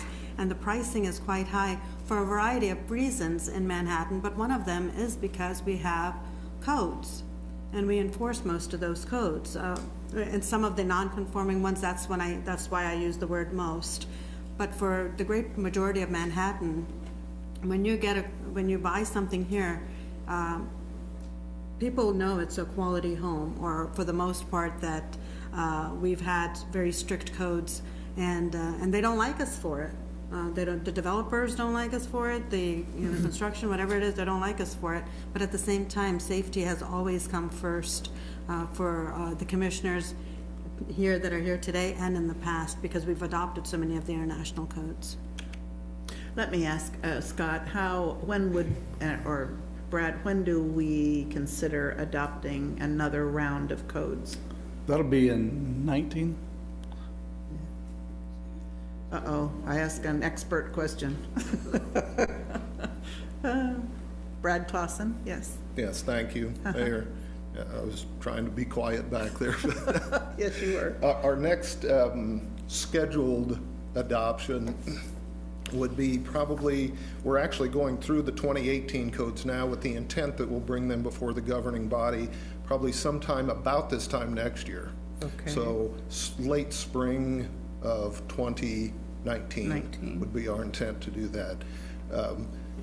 I would tell you that the property maintenance code we use has gone by different names over the years, but in going back and looking at the history of that code, I can go all the way back to 1968 that we have had a continuous property maintenance code in the city of Manhattan. As it changed over the years a little bit, it gets continuously updated every 3 years, but that code is not something new, and it's a minimum set of standards for all structures, as Chief French said. So I know, Mayor, you saw my presentation of what a code inspection entails at the HUD Fair Housing Conference. Right. And it's not it's a minimum set of standards, and those standards cover everything from structural to plumbing to heating and cooling to electrical systems. I appreciated Commissioner Dodson's comment that it's hard to send an inspector in a property and ask them to not enforce certain aspects of an actual long-time adopted code. So Those are my comments. So if we send you in, Well, there are as- consequences. As Yeah. Chief Ranch said, there's an opportunity There's an to ethical issue. amend that code on an every 3-year basis if Yeah. you so desire. But, it's been something we've used in the community for a very long time. And with the exception of about a 1-year span where we did do mandatory inspections, it gets enforced on a complaint or, a tenant complains, or it's something we notice just from the exterior of a structure.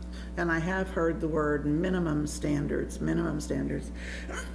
which isn't best practices, not to be Well, if you to be compare our- considered best practices. Yeah, sure, if you compare our property maintenance code, which is a fairly thin document, to our building code, which you'd use to build a new structure, I mean, there's no comparison. It's much, much more minimal than what you'd use to construct something these days. Exactly. So, Brad, thank you very much. Sure. All right, so you already have the 2018 now, and you're looking at it, and there would be an opportunity to orient us, at least in some way, to what you're considering. So I know that some of the technical people in the community do get an opportunity to have input, and it might be good for the community to have some input too into the standards that we set. Okay. Well, are there other comments? All right, with that, we'll end the discussion of the UDO and move on to review the draft of the City Commission goals for 2018. We have looked at it informally a couple of times, but never to bring it to the state of adoption. We're not going to be adopting them tonight either, but we will be reviewing them and having additional comment since this is a work session. So with that, pardon? I was just going to say, we don't need to adopt them in front of us. No, that's true. But I just wanted people to know we won't be voting. This is a work session, and it appears Jared Wassinger, assistant to the city manager, will be making a presentation. Who's going to I think so. No, I don't believe I am. I'm just putting up these goals for you so you can talk Okay. about But it. you did get his I'd be adrenaline happy to going answer there your for a minute. questions. Ron Fear, city manager, will be discussing, will be So leading I the would just discussion. kick things off here by saying we've obviously went through a number of reiterations of this. You've seen several drafts where we've tried to mark what different commissioners' comments have made. We've tried to, we've made some attempts to kind of clean up some of the language, and I would just suggest that we go through it, and if you have suggestions or further comments, that hopefully we can reach a consensus here, or come back and make some changes and comment to whether you want to formally adopt it. We have before, but it's rare that we would vote on a particular item, but that may be what it takes on a particular item. So we've tried to reach based on what a majority wanted to do. Okay, who would like to start off? I want to make a suggestion, since this has taken 6 months and the year is almost up, why don't we just make this 2018, 2019 goals, and then we'll have to do this in January, because everybody's still going to be here next year. Well, and actually, we had this comment with the new election change, because it does coincide with our calendar year that obviously we've got 5 commissioners that are going to be in place for 2 years, and so, I mean, a lot of these roll forward anyway, that are continuing goals, and so that was a suggestion we were going to make towards the end of the year, but I think they could be a good 2-year set of goals, and we can revisit them in January and add new ones to them and take them off. Yeah, they can what be we updated, accomplished, but I think it would save a lot of time on staff's part and everybody else, because, we're not going to finish these in 6 months anyway. Right. I agree with that. I was gonna say, for next year, can we start in like 3 months so that we actually pass it in January? But I think it would make sense to make them into 2019 too. With that being said, I looked at all the edits and I'm fine with all of the edits. But if we do extend this in 2019, just one thing that I want to add is on the develop a mechanism to assess and monitor housing suitability issues. I really think that we should make it a goal that we do a housing study. I felt like during our briefing sessions, I don't want to say that there was a consensus, but it didn't seem like there was much pushback on that idea. And I think that's really the start. It's been a while since we've done a rather rigorous one, and with the Greater Manhattan Project going on and all the regional things that we're doing, I think it's important that we do something of that nature. So if we do extend these into 2019, that'd be something I would like to add. And then one really small change, provide a transparent and informative budget process. So I know that was something that I brought up, that I wanted us to try to find a way that we could be more transparent on that. I don't think that we need to use the word provide, because I think on some level you are doing that, maybe just increase transparency, but maybe a footnote under that is increase transparency on how we do the budget and budget items and the legislative process as a whole. I've been astounded by the amount of questions that I have gotten on how the legislative process works for the city commission, and I don't think it's clear. In some ways it's not fully clear to me. And so we need to be better about explaining what's happening during briefing sessions, what happens during a work session, what happens during a legislative session, just the general, how do you get a bill or how do you get an item in front of the city commission to discuss. I think that we should be more transparent in that measure too. So that's just a little item to add, and then if we do go with the whole 2019, I'd like to see us do a housing study.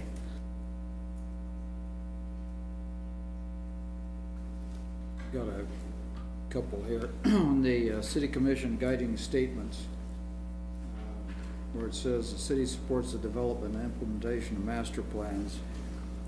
One of the master plans was land use, right? So The comprehensive plan. I mean, we either need to list them or just stop after plans. Is it? Yeah, there's a lot of plans that Yeah. have been adopted and are in place. Right. So Well, I guess We're maybe at- there's an emphasis on ones we're working on yeah. to complete. But I mean, the comp plan has been complete. It gets revisited every year. Okay, so let's just, maybe you just,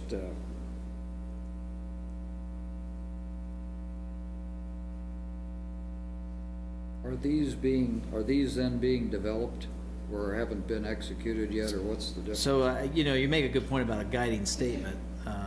Some of these are mentioned later in an actual goal. So I think ending it after master plans is appropriate for a guiding statement. Or incorporated to the third one above, that the city supports implementation of the long-term comprehensive plan, Manhattan 2035, and the development and implementation of master plans. I could just That's fine with me too. add them together The and idea is create we one. do what we say we're gonna do. Yeah, okay. The next one is the bottom one in red. The city supports developing policies and plans with key considerations of impact on the public and taxpayers.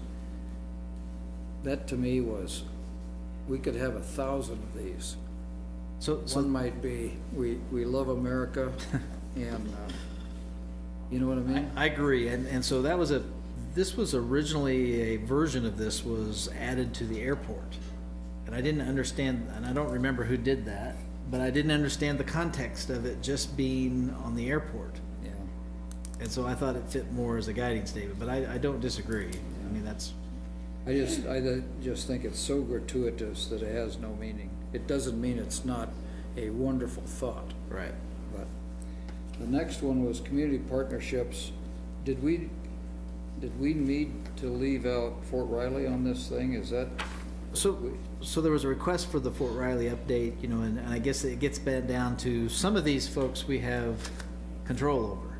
Right. And we can require them to be here in front of us and give us a quarterly update. Some we Okay, can I ask see. to. Yeah. So I got it. that was the only purpose for leaving them off. And then, as Jared said, on the community partnerships down on the second page, second bullet, I want to substitute suitability for affordability. Because suitability includes not only the cost, but the distance from work, the distance from transportation, and all those kinds of considerations. Did you want it to suitability? Yeah.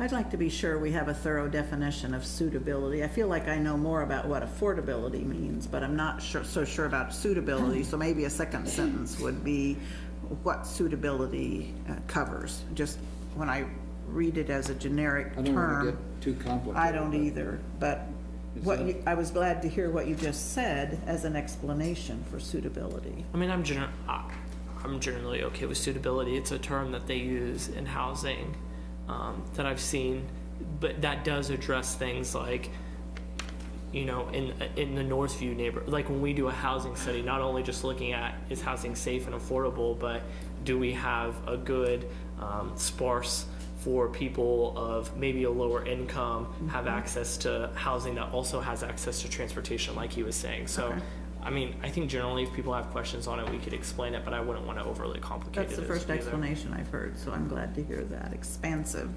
definition. The last bullet, I wouldn't want this to mean that we have to coordinate in order to do things. You know, I mean, we have a mind of our own. It doesn't mean that we shouldn't coordinate with, like, Metal and Chambers of Commerce, but when you write coordinate with other chambers of commerce such as Metal and so on to work towards solutions, I would put work towards solutions and gain approvals for administrative and legislative actions and coordinate with. Just put all those coordinations at the end of the sentence. I just want to speak to that bullet. I see, because we've had discussions about Metal, but I truly have not been in any discussion with the group. Nor have they briefed us. Yeah, on so anything. I don't know what I am approving or expanding or what I'm doing, because I don't know the issues that have been, unless one of us is a commissioner or city staff, or we get some type of even a sheet of what's been discussed or who met. I feel like I'm blindly approving something that I don't even know. If somebody was to ask, what did they discuss? I don't have a clue. The legislature just ended and we don't know what We don't they know what they advocated. advocated for. I don't know. So I have, unless we want to change that wording, and as much as I approve it and I support them, right now I have no information as to what actually is discussed. I understand the mission, but I don't know what's discussed. That, to me, that's slightly different than the goal of working towards solution and gaining approval for administrative and legislative actions, which is something that we've defined. This coordination issue is secondary. So, it could be generically worded. so we can reword that and eliminate the reference to Metal and just talk about coordinating with other chambers. Before we have our own opinion. Right. Yeah, I have no view on that, because If we can, Ron maybe can come up with a generic wording that would not specifically It's rid of name- the specific reference to Metal. Okay, Okay? we would And agree. then under on the third page, economic development and economic vitality, Usha, I think this one was yours. On workforce initiatives, Air Force and Army RTC have workforce initiatives? I'm just, Well, no, maybe that they need to be in a different place. I remember going to the National League of Cities one year, and they said that in order to build a stronger partnership, especially if you have a military base here,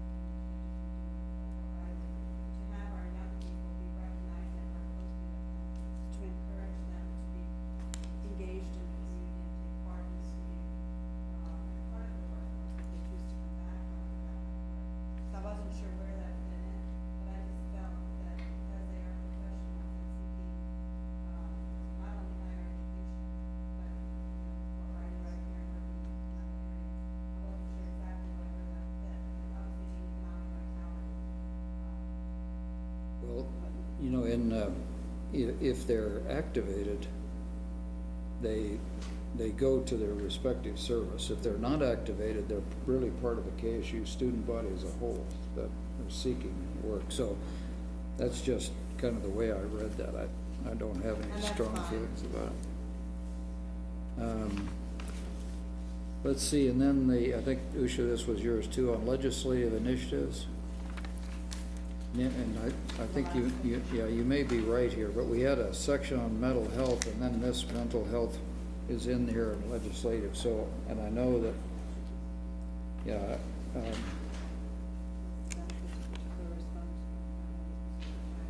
The first one is mental health.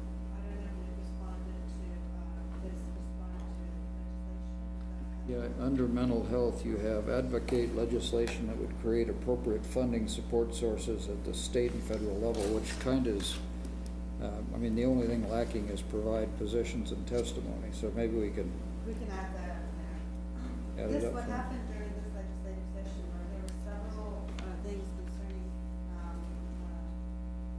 not only the lottery, vending machine money, not only the social workers, all of these things were happening.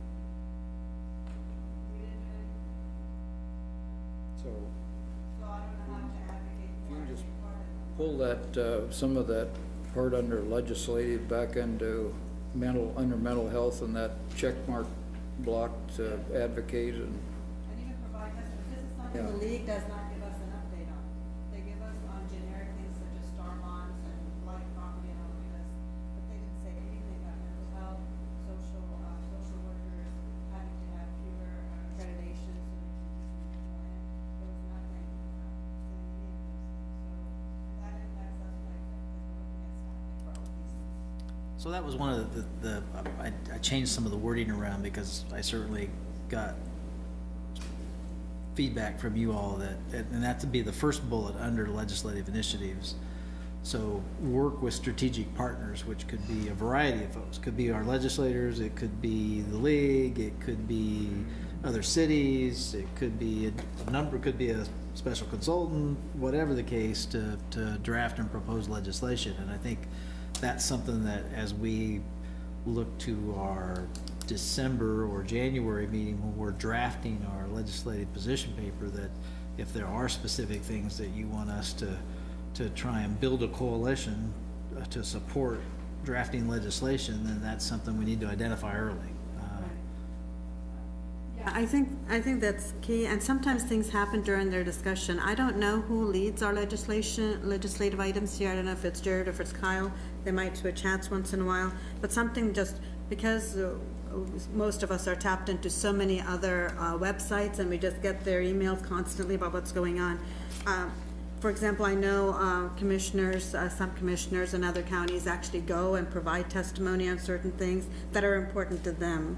And I've never seen any one of us or any one of our staff or know about that actually went and testified or provided, except for the impact aid for schools. That was proactive. I would like to see us do a few more things, especially when we're thinking seriously about the financial impact on our community at the same time. And sometimes they just go by our radar. And I think maybe that's what we need to do, is please keep this in front of you, because the league has different priorities. Right, and I'd be the first to tell you, I was disappointed in the league's legislative efforts this year, and I've passed that information on to them, and so, hopefully they'll do, I mean, that's one of the primary reasons that I believe we should belong to that, is their legislative advocacy, and I still think they did quite a bit of legislative advocacy, they just didn't report it, so. Right. And I think they were spending a lot of time nurturing those relationships, which is important, but they ought to tell us that too, so. They're working on, and Dick Carter has so many hats that he wears, and he's providing information, so he doesn't know what's important to us. But I would tell you that all of our professional associations, many of which our department heads are officers in, are all, not all of them, but a lot of them have legislation that they're crafting that typically we would support. But if there's a specific item that you want to be called on to be considered for providing testimony, that's just something we need to know so that we can get there. Because we're submitting testimonial letters. I think we've given you a lot of copies of testimony we've added, and we could certainly ask for one of you to present that testimony if that's something you're comfortable doing, because it's much more effective coming from you all than it is from us, from your staff. I would like to make the case that we be better informed about what is happening at the legislature. And I think we talked about that last year too, that sometimes we don't feel like we have the latest information about, I'm not sure, some of the, by the end of the legislature, today, I'm not sure about some of the things that we heard about things in progress, but I don't know what the final was. And so we, anyway, and we'll be talking to our legislators, I don't yada, yada, but I don't disagree that, you know, as a city, as interested in just the city, it seems to me that we need closure and information about in-process kinds of things, so. Yeah, I think in that regard, Dick could do a great service for us just by, we gave him a list. And he can just go down there and say what the status of each one of those is. That's pretty easy stuff. Because in Tom's last letter, I mean, he had to write the letter because of these arcane rules for postage and so on before the legislative session was over. So he was only provided a in-progress review. So I just think that, I don't know how much and I don't know where to put that in here either. How do we? We've got that under, we can do it under the legislative action. Well, that's what I'm talking about, legislative initiative. Also, just maybe, and I mean, you kind of hinted at this, but just a better wrap up of, at the end of the year, how some of the laws, bigger laws in that session apply to what we're doing here. I'm like, I brought this up in the last briefing session. I'm getting questions about the adoption bill and how that contradicts our non-discrimination policy. And so, yeah, I mean, it absolutely does. And so if the state has rule on that, people are asking me that question. They're not asking state officials that question. I don't know how to answer. So and I know there's other bills that have passed that affect what we're doing day to day. So just better wrap up of here's what happened and here's how it changes what we're doing here at the city. So that when people ask us those questions, we can answer. and Katie can help me here too, but generally speaking, that's what we get in July from the league. Maybe if they're on top of things. But here's this thing, here's the laws the legislature passed this session. Here's how that's translated into codes that I mean, that's affect true, but that's everybody. also a very broad stroke, right? Like, again, non-discrimination policy, we're one of what, Right, 3 cities in the state we'll that have have to that. filter and so those like out. there's little things that still only apply to us Right. that we need to know a little bit more about. And Most of those, you're right. I don't disagree. And when the legislature passes it, they don't really care what the impact is on the various cities. They're passing their own, and it's up to us to judge what the impact is here. The only other one I had was under the governance, and I threw this out there before, so I'd just like to hear from you guys. If you don't like it, just let me know so I can drop it. But it was on business registration that got edited out by the guy with the red pen. So, if nobody wants to do this business registration, just say so and I'll I'm fine with business registration as long as it has, I'm fine exploring it as long as there's positive impacts from us doing it and we're not just doing it because we did rental registration. Because if we're just doing it because we did rental registration, then I don't see a point. But if we're doing it because there's positive things that we can gain from doing it, then I'm more than willing to explore it. But I don't want to do it just because we're coddling one group. I think the first way I wrote that down was examine or explore, not the institute, so. Anybody else? If it has positive impacts outside of just all four of those. I remember the discussion in rental registration was, well, if you're gonna do it on the landlords, then you need to do it on all of the other businesses. I agree, and if that's the precedent that we're gonna, And that's not where I'm going. It took forever to pass rental registration.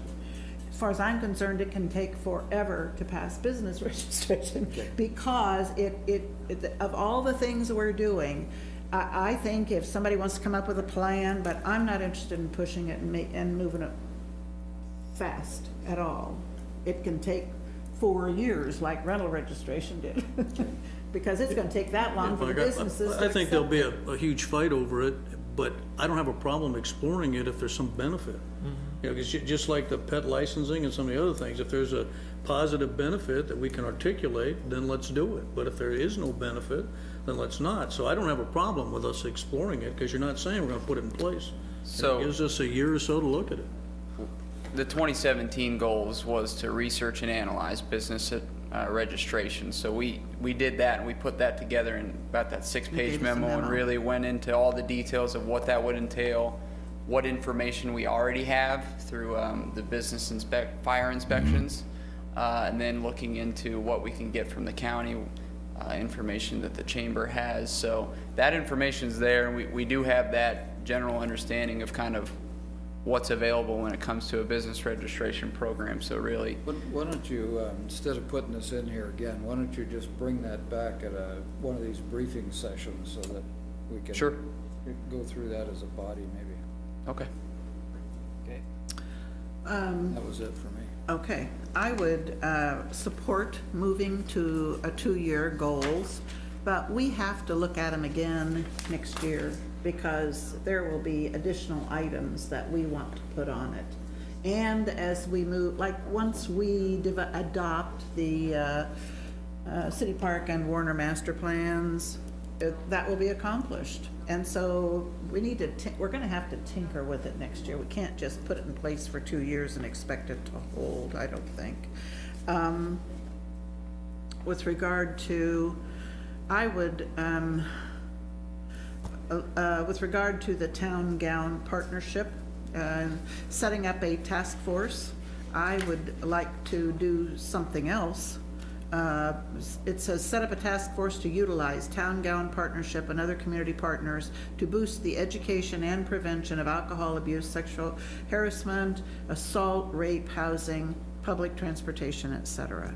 And it would seem to me that we need to be more of an advocate, and not just, I don't want to just set up a task force, because that isn't easy to do and never get anything out of it, so. Yeah, I suggested setting up a task force. I think that, because I just wanted to do a one-liner, in that it would entail, what is the mission of the task force, what do we expect from it, kind of like when they did the Riley County Mental Health Task Force, and we had some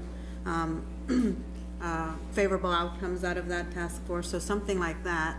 And maybe this time when the town gown grows for the 2nd year, come up with actual benchmarks in some of those areas and what that looks like. I want to do something. I don't want to just talk about it forever. So these are huge issues. They aren't just minor. And so, anyway, I would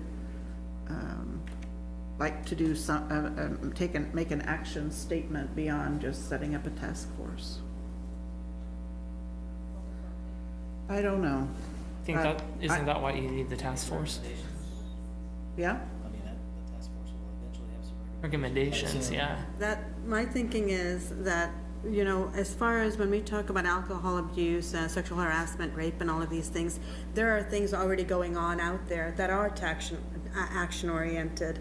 To say that we haven't addressed any of these would not, Well, we're our doing it city, justice. as the city's part, we haven't Right. been. Well, taking action. like in public Yeah. transportation or whatever it is. But together, I think, so far we don't have a task force or anything. We only went to the town gown 1 year. So this is the 2nd year we're going. And even before we go, maybe the group can sit down and come up with some areas of focus. One of the things we did want to focus last time was on binge drinking. The other one was, now they're looking at food insecurity on campus. So there are some things that won't happen overnight, but certainly we need to get some idea of which direction to go. And that's what the task force would do. See, out of all the goals, I can live with all of them on it. That's one I just strike it. I don't like it at all. I'm not a real fan of the town and gown thing. I think it's, because the problem here is this thing is so broad, it's like a mission impossible. We're gonna go out as a city commission, we're gonna solve all the social ills of the entire planet. And that's why I object to it. I mean, there's nothing wrong with it. I wish we could solve that. We're not going to, as the Manhattan City Commission. And so for me, that can't be a priority goal, because it's hopeless. It's a mission impossible. and way too broad, you know. Now, if you wanted to narrow it down, as the mayor said, to let's focus on one thing. You know, like you've got alcohol abuse here, but we have a special alcohol board. That's what their focus is. You know, so the city's already handling that. So I guess I'm looking at it more from the standpoint of, if you're gonna set commission goals, they gotta be things we can actually get our hands around and accomplish. And I don't see these as being anything we can actually accomplish, except maybe the education portion you put there. Well, to that point, I will say the stabilization center process took a long time to get there. Nobody imagined it, and we never had a mental health goal, I don't think, in the past few years. It's a very recent goal that we've had in there. And when you put a goal in there, we work a little bit harder towards that. So I think it would be in our best interest to do that, because we do have 24,000 students from Kansas State University. That's half our population. It just makes it a good partnership to be in. Yeah, but see the difference there, I supported the mental health thing. It's focused. You know, this has got everything from, you know, transportation, public transportation, to housing. Too broad. It's too much there. Focus it on something that we might be able to achieve. But the common area about, I support the town gown goal. The common area in that is that you have to work with the university, and all of these issues when it comes to dealing with the university are very different. For example, I heard about a great idea that another university was doing in terms of transportation from their stadium to parking lots. And I brought this up to one of the members of the MPO, and they've been like, we've been trying to work with K-State on this for years. We don't think that we're the ones that can actually get them to move forward with a partnership like this, because again, they don't deal with a university entity. And something that benefits us about Town Gown is these other communities that have gone down this road of, here's how we've worked with our university to accomplish this goal. Anything that impacts the students it's a different beast for us to come at than if we're just talking about city in a broader sense. For lack of a better, I'm fully supportive of the Town Gown goal. It should stay on there, and I do think that we should set up some sort of task force, because I also sat on a board, Social Service Advisory Board, and we regularly did not talk about issues that face K-State students. We talked about mostly the inherent population that lives in Manhattan, which is fine. But again, as Commissioner Reddy alluded to, 24,000 students live in our community, and they deserve to have some type of voice too. So I'm supportive of that goal staying on. I support it, and we are a community that wraps around a university, and we have to try to address these issues. So set up a task force and to utilize Town Gown partnership and pursue community partners somehow to boost the education and prevention of these issues. But we have to do, I don't want to just, for 2 years, set up a task force and let that be all we do. We have to take action in some way. So that's what I would say. See, but I'm hearing different things here. Like, I get what Jared was saying. You want to somehow or other get KSU, not Town Gown. That's the international thing. It's KSU we're talking about. So why don't we put that in there? It's Kansas State University. And what you want to do is integrate them into the governmental process so that when we consider things, the student voices are heard. See, that's specific. I can deal with that. Okay, and if you could set up some way to make that happen, because maybe we don't get that input from the students. I understand that. But that's a lot different than saying we're going to solve binge drinking. Town Gown, to me, again, is different because it prevents us from not having to reinvent the wheel. We can see what other communities have done and replicate what they have done. And even when I was at NLC again, when we went to the university city meetings, there were ideas that happened there, and so these partnerships with other cities that are in similar circumstances benefit us. The core issue in the argument about this has always been, should we spend the money? If we're being completely honest, to be a membership of that organization, that's always been the argument. And so so if we're just getting to the root of it, we should spend the money. These relationships and these partnerships benefit us, and in the long run, they're the right thing to do for our students and that live here and the community in a broader sense. It should stay on there. We should set up that task force, and then, as Linda alluded to, make sure that we get some action items out of that we can move something on. I support Jared's housing study concept. I think that, I don't know when the last one was, but I think the housing in this community has changed significantly over even the last 5 years, and we need to thoroughly understand it. Can I just make a comment on your? Sure. I guess I'm kind of in the middle. I mean, I think that a task force can serve up some ideas, but maybe just the way it's written, I agree with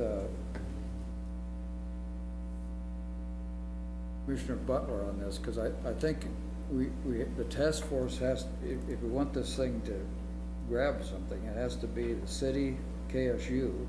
Other community partners can include the town gown piece. I mean, if we're looking for guidance from other parties, but the relationship that we have with KSU and the surfacing of their particular ideas about rape, housing, transportation, those are the kind of the unknowns, right? I mean, those are the things that some of us are largely unaware of their feelings about that. So to the degree that they can surface those to us, I think that will work fine. But I think the real relationship here is KSU, and then the other parties can encompass the town gown, because otherwise we're talking to, I don't know how many members. We have a there are. police department, we have community service organizations that focus on some of these areas.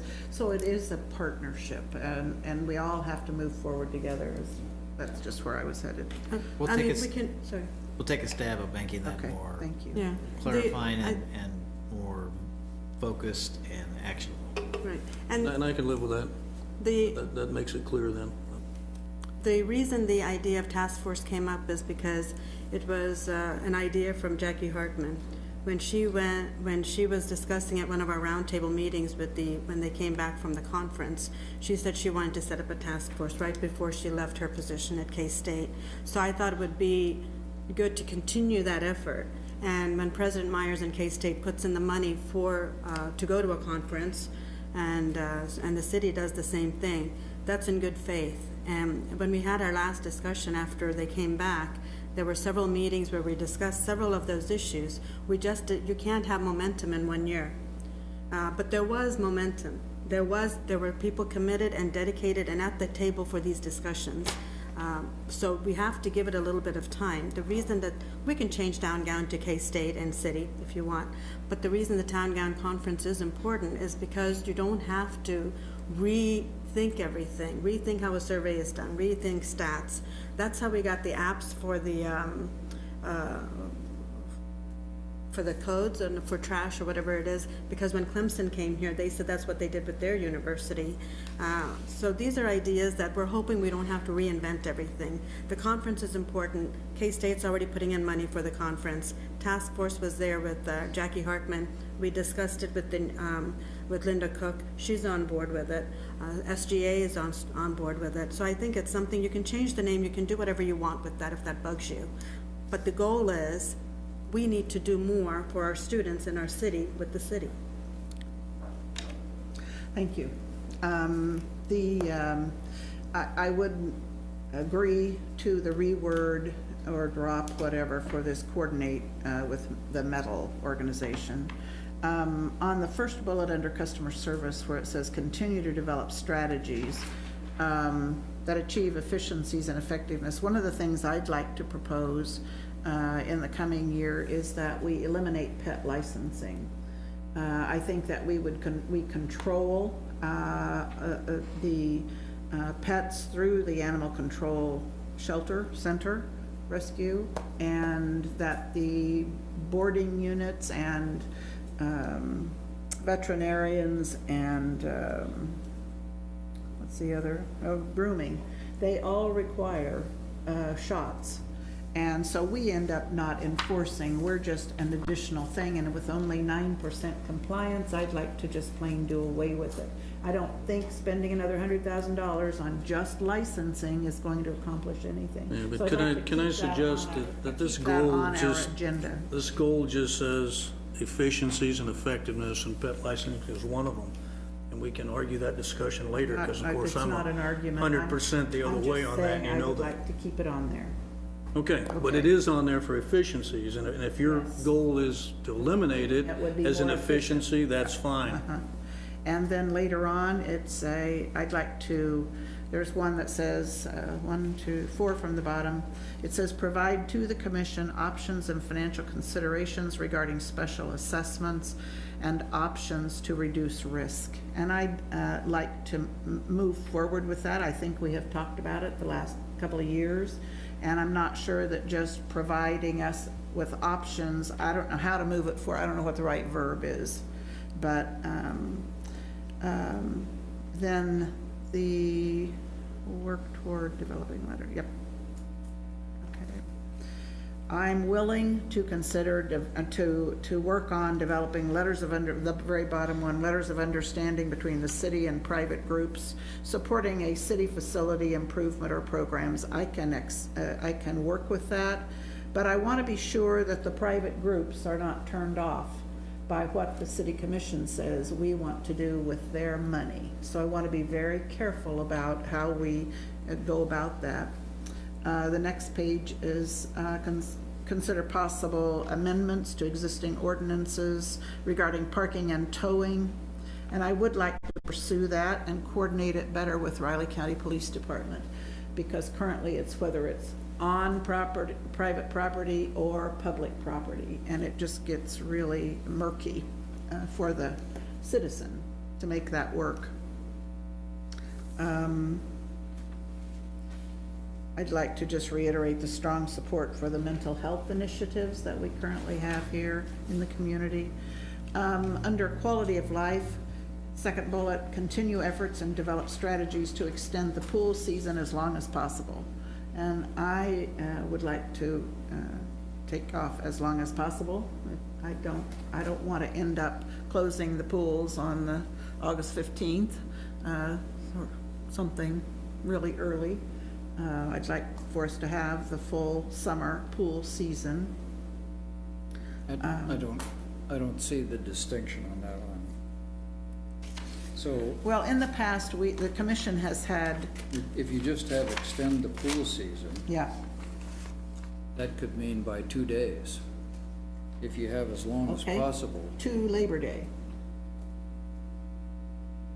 Well, kind of depends on the weather. That's the reason that as long as possible's in there. And I don't know. It's really a I'm work, just it's a afraid you won't workforce get what you issue. want if you take that as We long have as had to assert ourselves in past years just to get it to stay open until Labor Day, and weather wasn't the issue. But I think last year is when we decided we were going to, regardless of the cost, we were going to do it. So Yeah. Well, this is less strong, so we need to be aware of that. I'm wondering about, under transportation, it says develop a plan to increase the presence of public art at the airport and elsewhere in the community. I'm not sure that belongs under transportation. I think it belongs under quality of life. I don't expect transportation and infrastructure to necessarily fund the art. It hasn't yet, and so maybe if we move it, we'll have a better chance of getting it to actually happen. Wi-Fi, broadband, I would like for us to dream a bit with regard to broadband here in this community and make improving what we would really need to do that. And it's going to take a dream, I think, for us to ever get there. Do we need to talk legislative agenda-wise about the tax lid or dark stores or delinquent property taxes? And maybe we're on course, but it's not because we necessarily, I think, anyway, we may know what happened in the legislature, but it is still, those are legislative initiatives that need to be addressed next January for sure.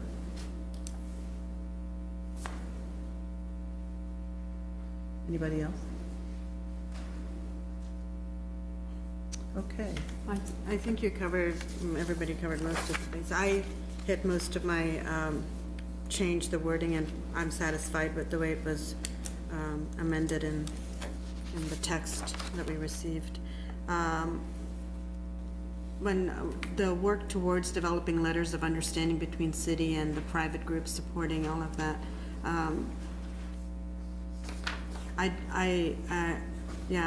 that's the only one that I do want to be cautious about. I know lots of people donate anonymously or don't want that to be information for anybody else, or however that looks like. So I don't know what letters of understanding might look like, but I don't mind looking at it. I don't know what exactly we want from it. But I think we've had a thorough discussion on just about everything else. I think I added the coordinate with RCPD in this part of it, because and the existing coordinates. Sometimes when we look at this, I don't know how deep we're going to get into it if we're talking about some enforcing for every single towing of it, because we do have ordinances in place and we do have amendments in place, and RCPD does do some of that. The main thing comes down to when there's a lot of parking spaces and somebody has their car parked there and RCPD is not towing it. So I think it's more of enforcement more than ordinances and all of that. I think it's the enforcement style that people are not happy with, whether it be public or private. Yeah, and I discussed the metal part, but everything else I'm okay with, and changing the title doesn't, I mean, until end of 2019. It's a lot of work to put these in place, and I think we usually work towards all of these things, but the legislative stuff always, I don't want to be reactive, and I always feel like I'm behind the curve, and I can't blame the city. In my own readings, I'm behind the curve on things because so many bills get introduced. And this being an election year, I think we need to be more in tune and educated than ever before. With 18 people running for governor and midterms coming up, we need to be sure we know their agendas and what we advocate for. Some of them not even human. Right. We know that one. So that's why I think this we can handle. I think what we can control, we control very well. It's the ones that we can't control that we're having a problem with. All right. I think we are, Appreciate the feedback. okay. I think we're ready to adjourn. Thank you very much.